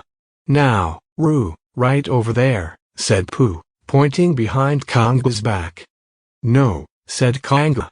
"Now jump in, Roo, dear, and we'll go home." "You ought to look at that tree right over there," said Rabbit. "Shall I lift you in, Roo?" And he picked up Roo in his paws. "I can see a bird in it from here," said Pooh. "Or is it a fish?" "You ought to see that bird from here," said Rabbit. "Unless it's a fish." "It isn't a fish, it's a bird," said Piglet. "So it is," said Rabbit. "Is it a starling or a blackbird?" said Pooh. "That's the whole question," said Rabbit. "Is it a blackbird or a starling?" And then at last Conga did turn her head to look. And the moment that her head was turned, Rabbit said in a loud voice, "In you go, Roo!" And in jumped Piglet into Conga's pocket, and off scampered Rabbit, with Roo in his paws, as fast as he could. "Why, where's Rabbit?" said Conga, turning round again. "Are you all right, Roo, dear?" Piglet made a squeaky Roo noise from the bottom of Conga's pocket. "Rabbit had to go away," said Pooh. "I think he thought of something he had to go and see about suddenly." "And Piglet?" "I think Piglet thought of something at the same time. Suddenly." "Well, we must be getting home," said Conga. "Goodbye, Pooh." And in 3 large jumps she was gone. Pooh looked after her as she went. "I wish I could jump like that," he thought. "Some can and some can't. That's how it is." But there were moments when Piglet wished that Conga couldn't. Often, when he had had a long walk home through the forest, he had wished that he were a bird. But now he thought yeargily to himself at the bottom of Conga's pocket, "This take if he shall really to flying I never it." And as he went up in the air he said, "Ooh." And as he came down he said, "Ow." And he was saying, "Ooh ow, ooh ow, ooh ow," all the way to Conga's house. Of course as soon as Conga unbuttoned her pocket, she saw what had happened. Just for a moment, she thought she was frightened, and then she knew she wasn't. For she felt quite sure that Christopher Robin would never let any harm happen to Roo. So she said to herself, "If they are having a joke with me, I will have a joke with them. Now then, Roo, dear," she said, as she took Piglet out of her pocket. "Bedtime." "Aha," said Piglet, as well as he could after his terrifying journey. But it wasn't a very good aha. And Conga didn't seem to understand what it meant. "Bath first," said Conga in a cheerful voice. "Aha," said Piglet again, looking round anxiously for the others. But the others weren't there. Rabbit was playing with Baby Roo in his own house, and feeling more fond of him every minute, and Pooh, who had decided to be a Conga, was still at the sandy place on the top of the forest, practicing jumps. "I am not at all sure," said Conga in a thoughtful voice, "that it wouldn't be a good idea to have a cold bath this evening. Would you like that, Roo, dear?"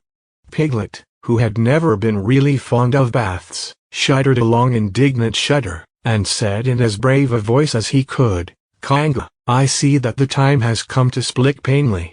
"Funny little Roo," said Conga, as she got the bath water ready. "I am not Roo," said Piglet loudly. "I am Piglet." "Yes, dear, yes," said Conga soothingly, and imitating Piglet's voice too. "So clever of him," she went on, as she took a large bar of yellow soap out of the cupboard. "What will he be doing next?" "Can't you see?" shouted Piglet. "Haven't you got eyes? Look at me." "I am looking, Roo, dear," said Conga rather severely. "And you know what I told you yesterday about making faces? If you go on making faces like Piglet's, you will grow up to look like Piglet, and then think how sorry you will be. Now then, into the bath, and don't let me have to speak to you about it again." Before he knew where he was, Piglet was in the bath, and Conga was scrubbing him firmly with a large lathery flannel. "Ow!" cried Piglet. "Let me out. I'm Piglet." "Don't open the mouth, dear, or the soap goes in," said Conga. "There. What did I tell you?" You did it on purpose," spluttered Piglet, as soon as he could speak again. "And then accidentally had another mouthful of lathery flannel." "That's right, dear, don't say anything," said Conga, and in another minute Piglet was out of the bath, and being rubbed dry with a towel. "Now," said Conga, "there's your medicine, and then bed." What medicine?" said Piglet. "To make you grow big and strong, dear. You don't want to grow up small and weak like Piglet." Do you? Well, then. At that moment there was a knock at the door. "Come in," said Kanga, and in came Christopher Robin. "Christopher Robin, Christopher Robin," cried Piglet. "Tell Kanga who I am. She keeps saying I'm Roo. I'm not Roo, am I?" Christopher Robin looked at him very carefully, and shook his head. "You can't be Roo," he said, "because I've just seen Roo playing in Rabbit's house." "Well," said Kanga, "fancy that. Fancy my making a mistake like that." "There you are," said Piglet. "I told you so. I'm Piglet." Christopher Robin shook his head again. "Oh, you're not Piglet," he said. "I know Piglet well, and he's quite a different color." Piglet began to say that this was because he had just had a bath, and then he thought that perhaps he wouldn't say that, and as he opened his mouth to say something else, Kanga slipped the medicine spoon in, and then patted him on the back and told him that it was really quite a nice taste when you got used to it. "I knew it wasn't Piglet," said Kanga. "I wonder who it can be." "Perhaps it's some relation of Pooh's," said Christopher Robin. "What about a nephew or an uncle or something?" Kanga agreed that this was probably what it was, and said that they would have to call it by some name. "I shall call it Pootel," said Christopher Robin. "Henry Pootel for short." And just when it was decided, Henry Pootel wriggled out of Kanga's arms and jumped to the ground.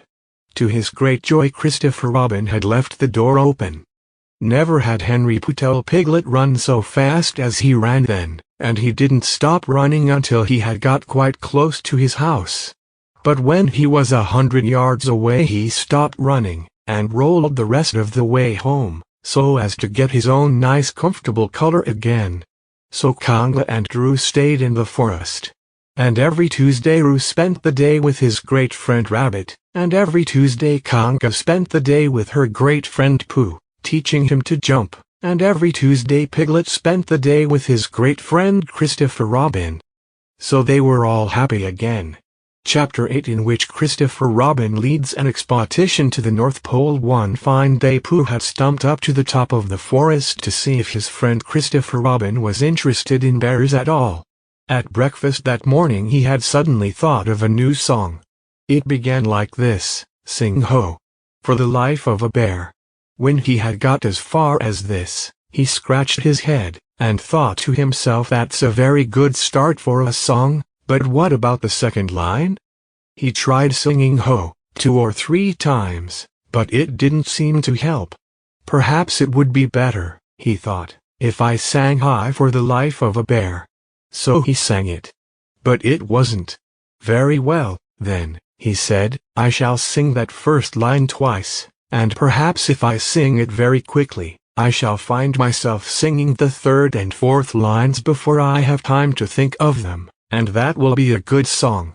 Now then, sing ho, for the life of a bear. Sing ho, for the life of a bear. I don't much mind if it rains or snows, 'cause I've got a lot of honey on my nice new nose. I don't much care if it snows or thaws, 'cause I've got a lot of honey on my nice clean paws. Sing ho, for a bear. Sing ho, for a Pooh. And I'll have a little something in an hour or two." He was so pleased with this song that he sang it all the way to the top of the forest, and if I go on singing it much longer, he thought, it will be time for the little something, and then the last line won't be true. So he turned it into a hum instead. Christopher Robin was sitting outside his door, putting on his big boots. As soon as he saw the big boots, Pooh knew that an adventure was going to happen, and he brushed the honey off his nose with the back of his paw, and spruced himself up as well as he could, so as to look ready for anything. "Good morning, Christopher Robin," he called out. "Hallo, Pooh Bear. I can't get this boot on."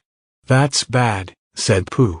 "Do you think you could very kindly lean against me, 'cause I keep pulling so hard that I fall over backwards?" Pooh sat down, dug his feet into the ground, and pushed hard against Christopher Robin's back, and Christopher Robin pushed hard against his, and pulled at his boot until he had got it on. "And that's that," said Pooh. What do we do next? We are all going on an expedition, said Christopher Robin, as he got up and brushed himself. Thank you, Pooh. Going on an expedition? Said Pooh eagerly. I don't think I've ever been on one of those. Where are we going to on this expedition? Expedition, silly old bear. It's got an X in it. Oh, said Pooh. I know. But he didn't really. We're going to discover the North Pole. Oh, said Pooh again. What is the North Pole? He asked. It's just a thing you discover, said Christopher Robin carelessly, not being quite sure himself. Oh, I see, said Pooh. Are bears any good at discovering it? Of course they are. And Rabbit and Conga and all of you. It's an expedition. That's what an expedition means. A long line of everybody. You'd better tell the others to get ready, while I see if my gun's all right. And we must all bring provisions. Bring what? Things to eat. Oh, said Pooh happily. I thought you said provisions. I'll go and tell them. And he stumped off. The first person he met was Rabbit. Hello, Rabbit, he said, is that you? Let's pretend it isn't, said Rabbit, and see what happens. I've got a message for you. I'll give it to him. We're all going on an expedition with Christopher Robin. What is it when we're on it? A sort of boat, I think, said Pooh. Oh, that sort. Yes. And we're going to discover a pole or something. Or was it a mole? Anyhow, we're going to discover it. We are we? Said Rabbit. Yes. And we've got to bring things to eat with us. In case we want to eat them. Now I'm going down to Piglet's. Tell Conga, will you? He left Rabbit and hurried down to Piglet's house. The piglet was sitting on the ground at the door of his house blowing happily at a dandelion, and wondering whether it would be this year, next year, sometime or never. He had just discovered that it would be never, and was trying to remember what it was, and hoping it wasn't anything nice, when Pooh came up. Oh, Piglet, said Pooh excitedly, we're going on an expedition, all of us, with things to eat. To discover something. To discover what? Said Piglet anxiously. Oh, just something. Nothing fierce. Christopher Robin didn't say anything about fierce. He just said it had an X. It isn't their necks I mind, said Piglet earnestly. It's their teeth. But if Christopher Robin is coming, I don't mind anything. In a little while they were already at the top of the forest, and the expedition started. First came Christopher Robin and Rabbit, then Piglet and Pooh. Then Conga, with Roo in her pocket, and Owl. Then Eeyore. And, at the end, in a long line, all Rabbit's friends and relations. I didn't ask them, explained Rabbit carelessly. They just came. They always do. They can march at the end, after Eeyore. What I say, said Eeyore, is that it's unsettling. I didn't want to come on this expo, what Pooh said. I only came to oblige. But here I am. And if I am the end of the expo, what we're talking about, then let me be the end. But if, every time I want to sit down for a little rest, I have to brush away half a dozen of Rabbit's smaller friends and relations first, then this isn't an expo, whatever it is, at all. It's simply a confused noise. That's what I say.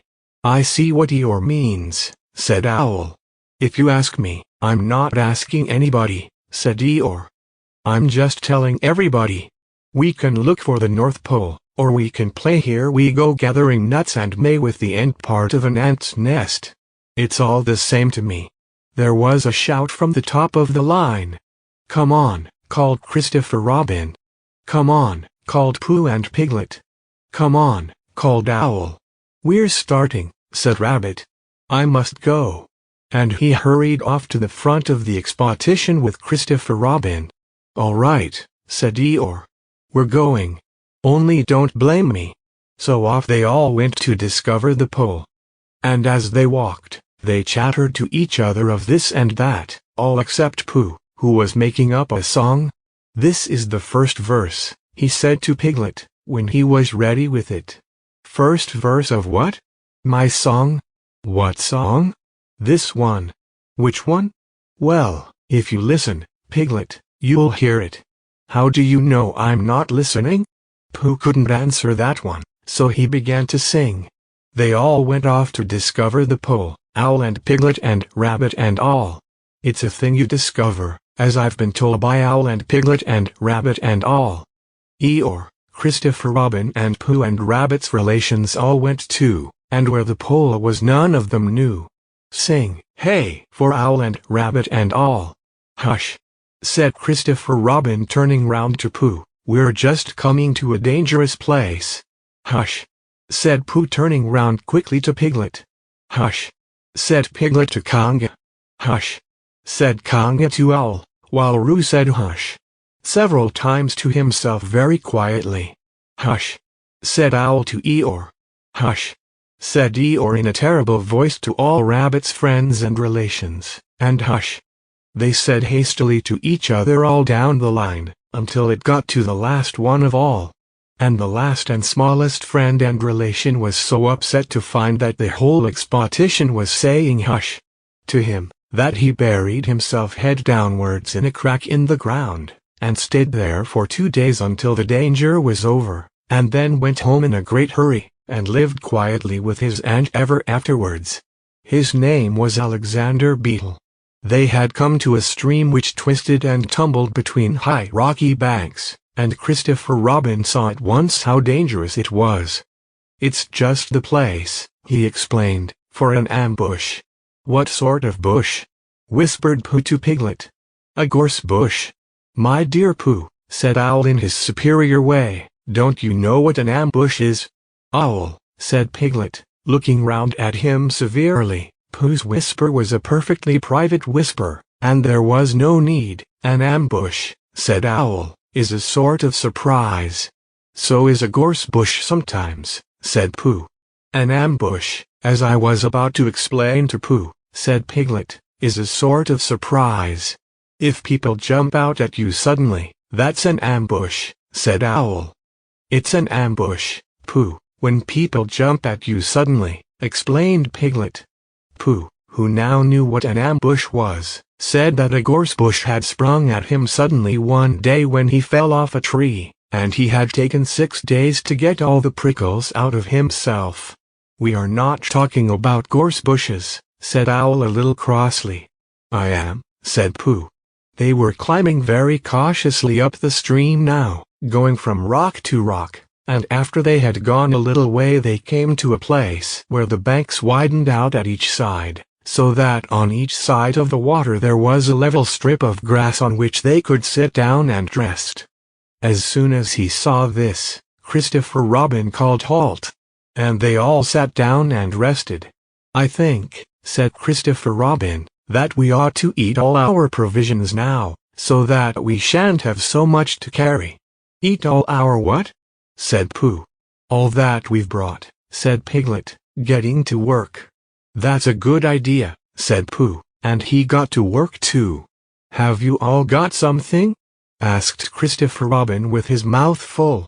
"All except me," said Eeyore. As usual, he looked round at them in his melancholy way. "I suppose none of you are sitting on a thistle by any chance?" "I believe I am," said Pooh. "Ow!" He got up, and looked behind him. "Yes, I was. I thought so. Thank you, Pooh. If you've quite finished with it." He moved across to Pooh's place, and began to eat. "It don't do them any good, you know, sitting on them," he went on, as he looked up munching. "Takes all the life out of them. Remember that another time, all of you. A little consideration, a little thought for others, makes all the difference." As soon as he had finished his lunch Christopher Robin whispered to Rabbit, and Rabbit said yes, yes, of course, and they walked a little way up the stream together. "I didn't want the others to hear," said Christopher Robin. "Quite so," said Rabbit, looking important. I wondered, it's only, Rabbit, I suppose you don't know, what does the North Pole look like?" "Well," said Rabbit, stroking his whiskers, Now you're asking me. I did know once, only I've sort of forgotten, said Christopher Robin carelessly. It's a funny thing, said Rabbit, but I've sort of forgotten too, although I did know once. I suppose it's just a pole stuck in the ground? Sure to be a pole, said Rabbit, because of calling it a pole, and if it's a pole, well, I should think it would be sticking in the ground, shouldn't you? Because there'd be nowhere else to stick it. Yes, that's what I thought. The only thing, said Rabbit, is, where is it sticking?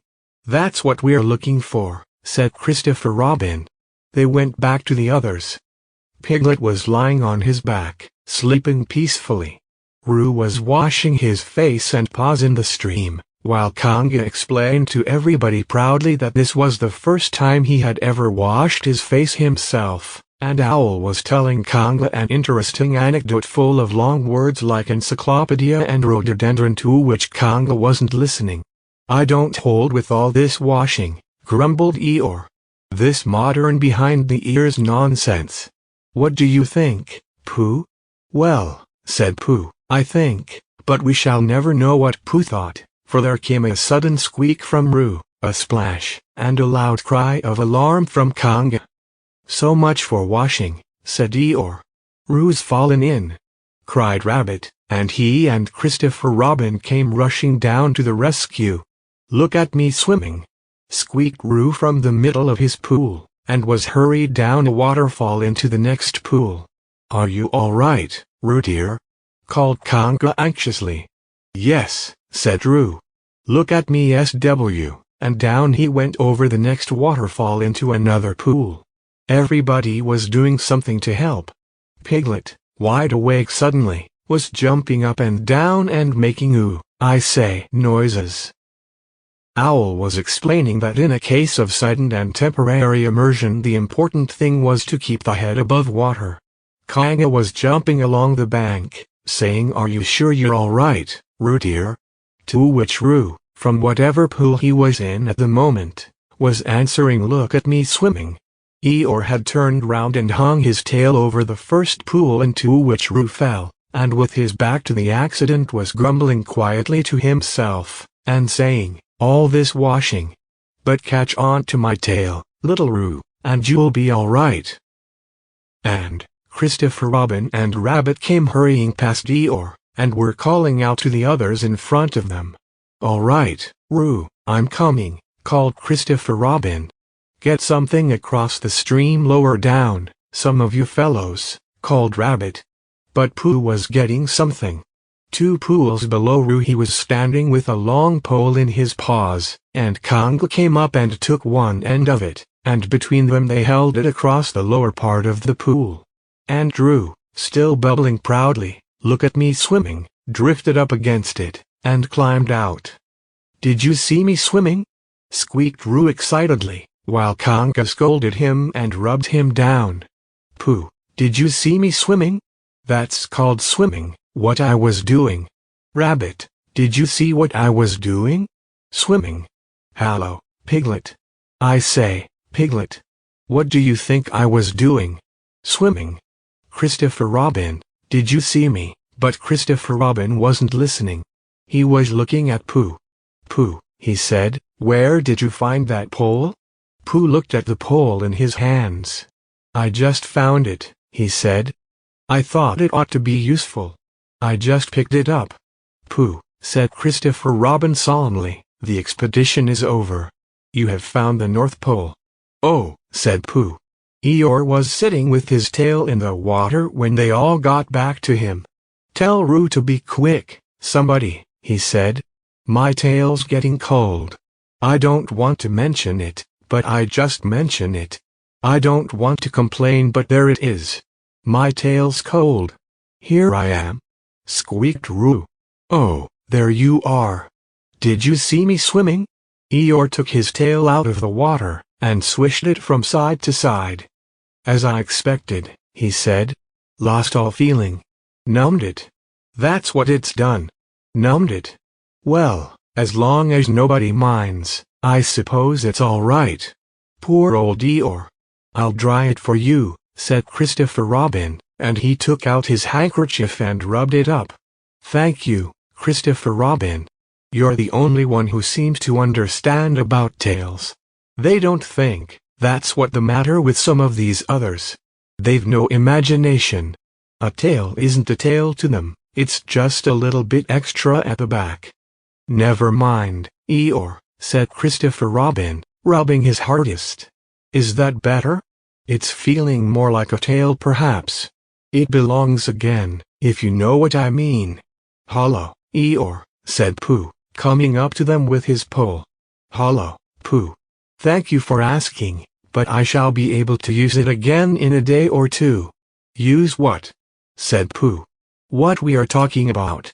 "I wasn't talking about anything," said Pooh, looking puzzled. "My mistake again. I thought you were saying how sorry you were about my tail being all numb, and could you do anything to help?" "No," said Pooh. "That wasn't me," he said. He thought for a little and then suggested helpfully, "Perhaps it was somebody else." "Well, thank him for me when you see him." Pooh looked anxiously at Christopher Robin. "Pooh's found the North Pole," said Christopher Robin. "Isn't that lovely?" Pooh looked modestly down. "Is that it?" said Eeyore. "Yes," said Christopher Robin. "Is that what we were looking for?" "Yes," said Pooh. "Oh," said Eeyore. "Well, anyhow, it didn't rain," he said. They stuck the pole in the ground, and Christopher Robin tied a message onto it. Then they all went home again. And I think, but I am not quite sure, that Roo had a hot bath and went straight to bed. But Pooh went back to his own house, and feeling very proud of what he had done, had a little something to revive himself. Chapter 9, in which Piglet is entirely surrounded by water. It rained and it rained and it rained. Piglet told himself that never in all his life, and he was goodness knows how old, 3, was it, or 4? Never had he seen so much rain. Days and days and days. If only, he thought, as he looked out of the window, I had been in Pooh's house, or Christopher Robin's house, or Rabbit's house when it began to rain, then I should have had company all this time, instead of being here all alone, with nothing to do except wonder when it will stop. And he imagined himself with Pooh, saying, "Did you ever see such rain, Pooh?" And Pooh saying, "Isn't it awful, Piglet?" And Piglet saying, "I wonder how it is over Christopher Robin's way." And Pooh saying, "I should think poor old Rabbit is about flooded out by this time." It would have been jolly to talk like this, and really, it wasn't much good having anything exciting like floods, if you couldn't share them with somebody. For it was rather exciting. The little dry ditches in which Piglet had nosed about so often had become streams. The little streams across which he had splashed were rivers, and the river, between whose steep banks they had played so happily, had sprawled out of its own bed and was taking up so much room everywhere, that Piglet was beginning to wonder whether it would be coming into his bed soon. "It's a little anxious," he said to himself, "to be a very small animal entirely surrounded by water." Christopher Robin and Pooh could escape by climbing trees, and Conga could escape by jumping, and Rabbit could escape by burrowing, and Owl could escape by flying, and Eeyore could escape by making a loud noise until we scud, and here am I, surrounded by water, and I can't do anything. It went on raining, and every day the water got a little higher, until now it was nearly up to Piglet's window. And still he hadn't done anything. "There's Pooh," he thought to himself. "Pooh hasn't much brain, but he never comes to any harm. He does silly things and they turn out right. There's Owl. Owl hasn't exactly got brain, but he knows things. He would know the right thing to do when surrounded by water. There's Rabbit. He hasn't learned in books, but he can always think of a clever plan. There's Conga. She isn't clever, Conga isn't, but she would be so anxious about Roo that she would do a good thing to do without thinking about it. And then there's Eeyore. And Eeyore is so miserable anyhow that he wouldn't mind about this. But I wonder what Christopher Robin would do? Then suddenly he remembered a story which Christopher Robin had told him about a man on a desert island who had written something in a bottle and thrown it in the sea. And Piglet thought that if he wrote something in a bottle and threw it in the water, perhaps somebody would come and rescue him. He left the window and began to search his house, all of it that wasn't under water, and at last he found a pencil and a small piece of dry paper, and a bottle with a cork to it. And he wrote on one side of the paper, "Help, Piglet," and on the other side, "It's me, Piglet, help, help." Then he put the paper in the bottle, and he corked the bottle up as tightly as he could, and he leant out of his window as far as he could lean without falling in, and he threw the bottle as far as he could throw, splash! And in a little while it bobbed up again on the water. And he watched it floating slowly away in the distance, until his eyes ached with looking, and sometimes he thought it was the bottle, and sometimes he thought it was just a ripple on the water which he was following, and then suddenly he knew that he would never see it again and that he had done all that he could do to save himself. "So now," he thought, "somebody else will have to do something, and I hope they will do it soon, because if they don't I shall have to swim, which I can't, so I hope they do it soon." And then he gave a very long sigh and said, "I wish Pooh were here. It's so much more friendly with two." When the rain began, Pooh was asleep. It rained, and it rained, and it rained, and he slept and he slept and he slept. He had had a tiring day. You remember how he discovered the North Pole? Well, he was so proud of this that he asked Christopher Robin if there were any other poles such as a bear of little brain might discover. "There's a South Pole," said Christopher Robin, "and I expect there's an East Pole and a West Pole, though people don't like talking about them." Pooh was very excited when he heard this, and suggested that they should have an expedition to discover the East Pole, but Christopher Robin had thought of something else to do with Kanga. So Pooh went out to discover the East Pole by himself. Whether he discovered it or not, I forget.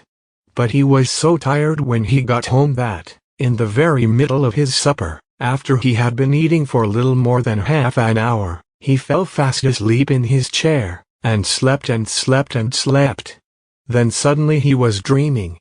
He was at the East Pole, and it was a very cold pole with the coldest sort of snow and ice all over it. He had found a beehive to sleep in, but there wasn't room for his legs, so he had left them outside. And wild woozles, such as inhabit the East Pole, came and nibbled all the fur off his legs to make nests for their young. And the more they nibbled, the colder his legs got, until suddenly he woke up with an ow. And there he was, sitting in his chair with his feet in the water, and water all round him. He splashed to his door and looked out. "This is serious," said Pooh. "I must have an escape." So he took his largest pot of honey and escaped with it to a broad branch of his tree, well above the water, and then he climbed down again and escaped with another pot. And when the whole escape was finished, there was Pooh sitting on his branch, dangling his legs, and there, beside him, were 10 pots of honey. 2 days later, there was Pooh, sitting on his branch, dangling his legs, and there, beside him, were 4 pots of honey. 3 days later, there was Pooh, sitting on his branch, dangling his legs, and there beside him, was 1 pot of honey. 4 days later, there was Pooh. And it was on the morning of the 4th day that Piglet's bottle came floating past him, and with one loud cry of honey, Pooh plunged into the water, seized the bottle, and struggled back to his tree again. "Bother," said Pooh, as he opened it. "All that wet for nothing. What's that bit of paper doing?" He took it out and looked at it. "It's a message," he said to himself, "that's what it is.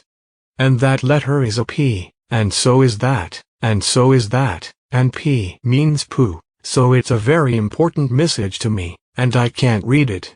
I must find Christopher Robin or Owl or Piglet, one of those clever readers who can read things, and they will tell me what this message means. Only I can't swim.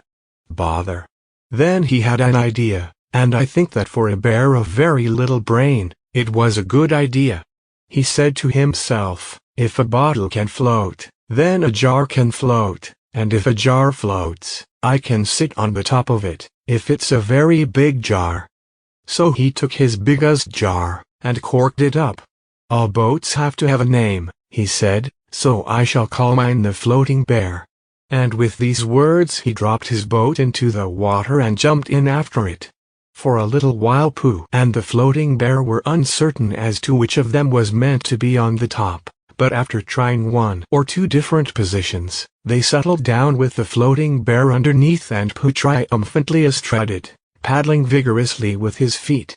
Christopher Robin lived at the very top of the forest. It rained, and it rained, and it rained, but the water couldn't come up to his house. It was rather jolly to look down into the valleys and see the water all round him, but it rained so hard that he stayed indoors most of the time, and thought about things. Every morning he went out with his umbrella and put a stick in the place where the water came up to, and every next morning he went out and couldn't see his stick anymore, so he put another stick in the place where the water came up to, and then he walked home again, and each morning he had a shorter way to walk than he had had the morning before.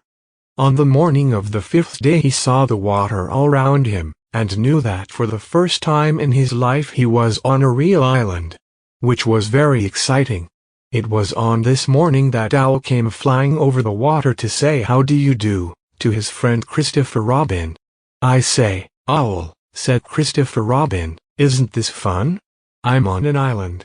The atmospheric conditions have been very unfavorable lately, said Owl. The what? It has been raining, explained Owl. Yes, said Christopher Robin. It has. The flood level has reached an unprecedented height. The who? There's a lot of water about, explained Owl. Yes, said Christopher Robin, there is. However, the prospects are rapidly becoming more favorable. At any moment, have you seen Pooh? No. At any moment, I hope he's all right, said Christopher Robin. I've been wondering about him. I expect Piglet's with him. Do you think they're all right, Owl? I expect so. You see, at any moment, do go and see, Owl. Because Pooh hasn't got very much brain, and he might do something silly, and I do love him so, Owl. Do you see, Owl? That's all right, said Owl. I'll go back directly. And he flew off. In a little while he was back again. Pooh isn't there, he said. Not there. Has been there. He's been sitting on a branch of his tree outside his house with 9 pots of honey. But he isn't there now. Oh, Pooh! Cried Christopher Robin. Where are you? Here I am, said a growly voice behind him. Pooh! They rushed into each other's arms. How did you get here, Pooh? Asked Christopher Robin, when he was ready to talk again. On my boat, said Pooh proudly.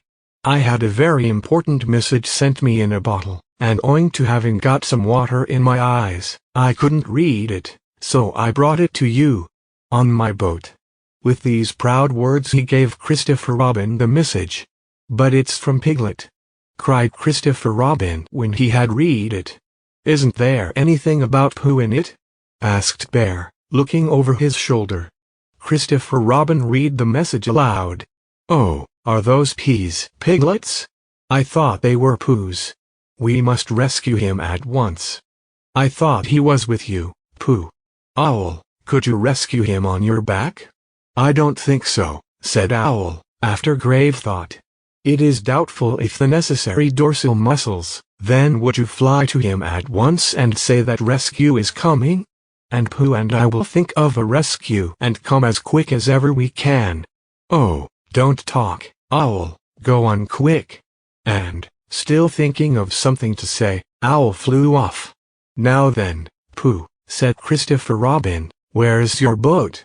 I ought to say, explained Pooh as they walked down to the shore of the island, that it isn't just an ordinary sort of boat.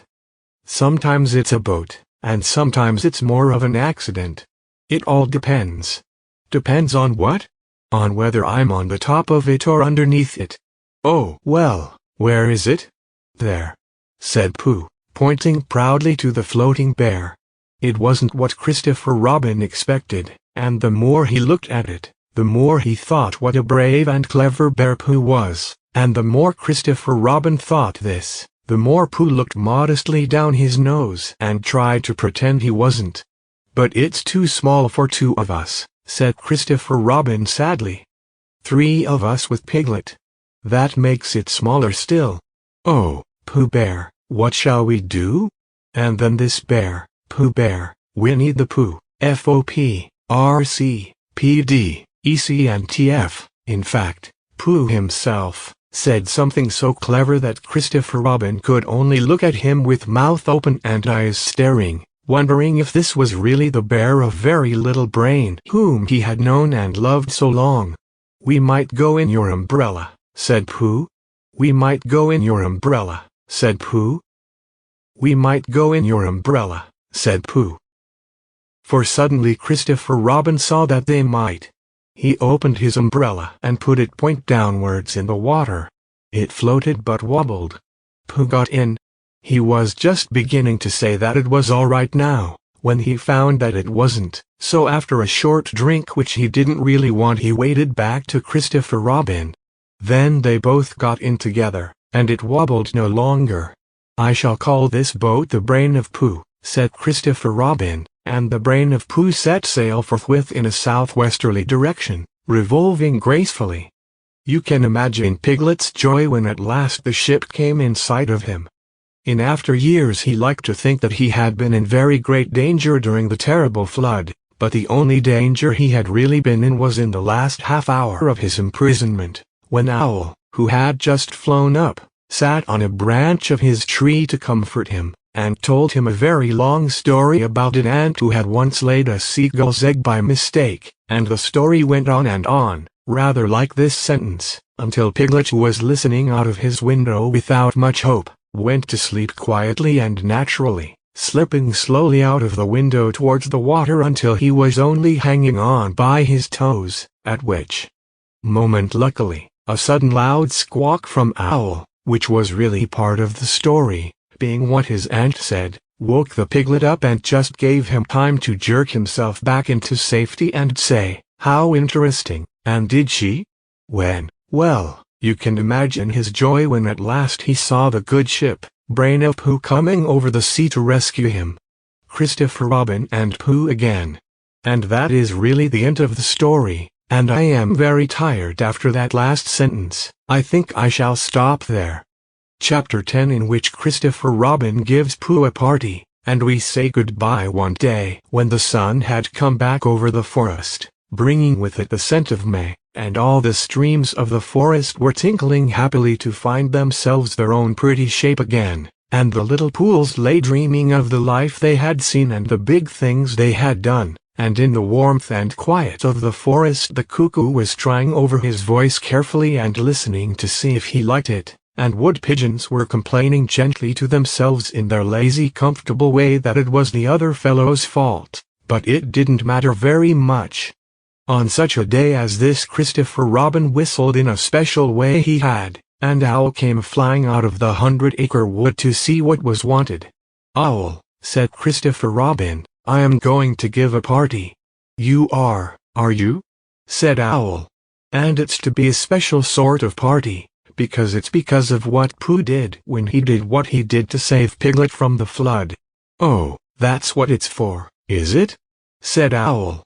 "Yes. So will you tell Pooh as quickly as you can, and all the others, because it will be tomorrow."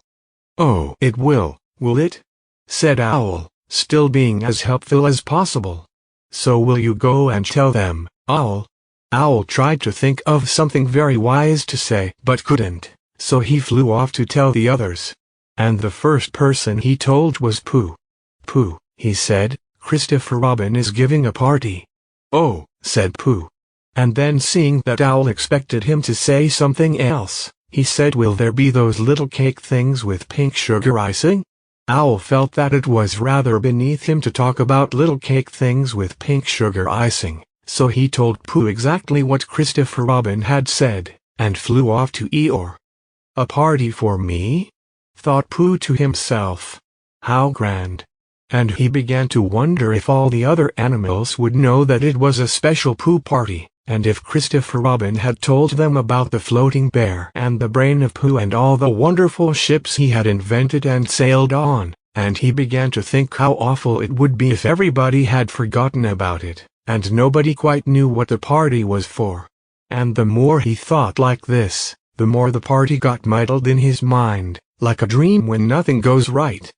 And the dream began to sing itself over in his head until it became a sort of song. It was an anxious Pooh song. 3 cheers for Pooh. For Pooh, I thought you knew. He saved his friend from a wetting. 3 cheers for Bear. For Bear, he couldn't swim, but he rescued him. Oh, listen, do. I am talking of Pooh, of Pooh. Well, Pooh was a bear of enormous brain. Well, he ate a lot, and I don't know if he could swim or not, but he managed to float on a sort of boat, well, a sort of pot. So now let's give him 3 hearty cheers and hope he'll be with us for years and years, and grow in health and wisdom and riches. 3 cheers for Pooh. For Pooh, 3 cheers for Bear. For Bear, 3 cheers for the wonderful Winnie the Pooh. While this was going on inside him, Owl was talking to Eeyore. "Eeyore," said Owl, "Christopher Robin is giving a party." "Very interesting," said Eeyore. "I suppose they will be sending me down the odd bits which got trodden on." "Kind and thoughtful." "Not at all, don't mention it. There is an invitation for you." "What's that like?" "An invitation?" "Yes, I heard you." "Who dropped it?" "This isn't anything to eat, it's asking you to the party. Tomorrow." Eeyore shook his head slowly. "You mean Piglet? The little fellow with the excited ears?" "That's Piglet. I'll tell him." "No, no," said Owl, getting quite fussy. "It's you." "Are you sure?" "Of course I'm sure." Christopher Robin said all of them. "Tell all of them." "All of them, except Eeyore." "All of them," said Owl sulkily. "Ah," said Eeyore. "A mistake, no doubt, but still, I shall come. Only don't blame me if it rains."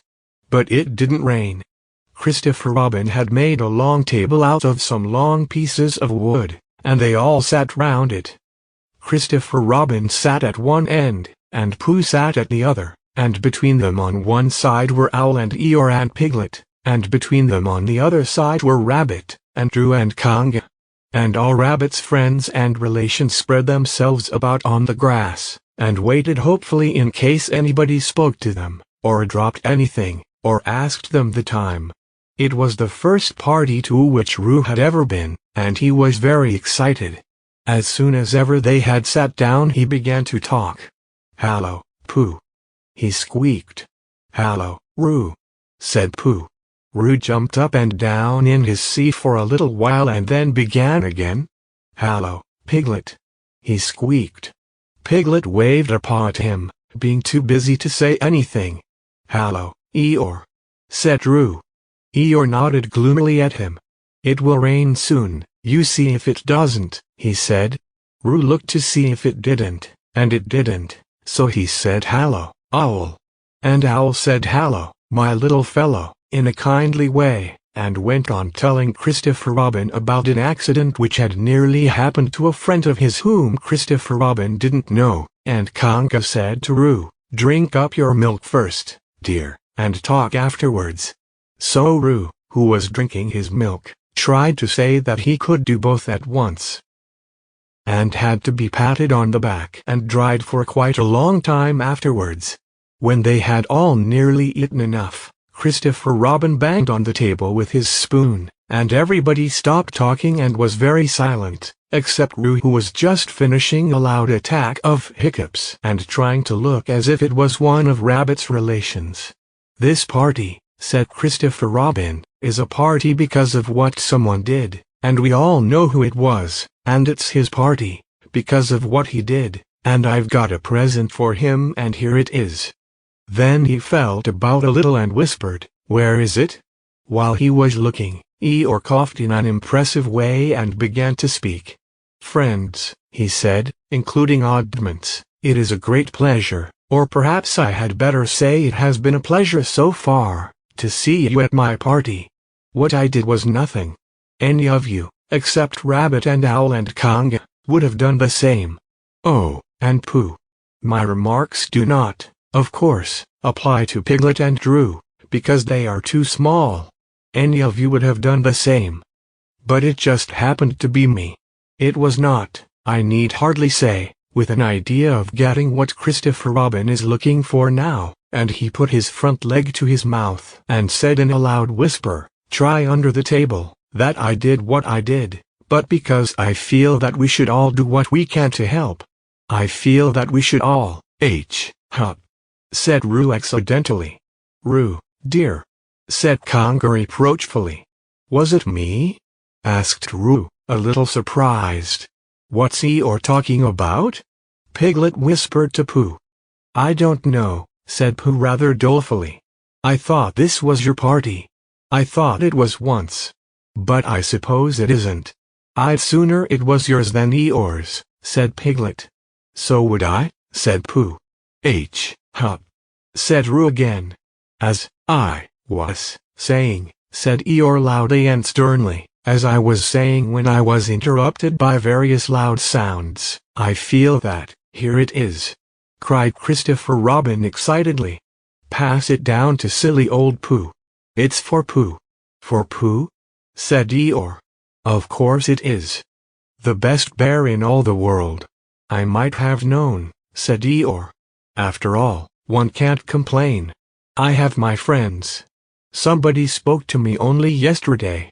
And was it last week or the week before that Rabbit bumped into me and said bother? The social round. Always something going on. Nobody was listening, for they were all saying open it, Pooh. What is it, Pooh? I know what it is. No, you don't, and other helpful remarks of this sort. And of course Pooh was opening it as quickly as ever he could, but without cutting the string, because you never know when a bit of string might be useful. At last it was undone. When Pooh saw what it was, he nearly fell down, he was so pleased. It was a special pencil case. There were pencils in it marked B for bear, and pencils marked HB for helping bear, and pencils marked BB for brave bear.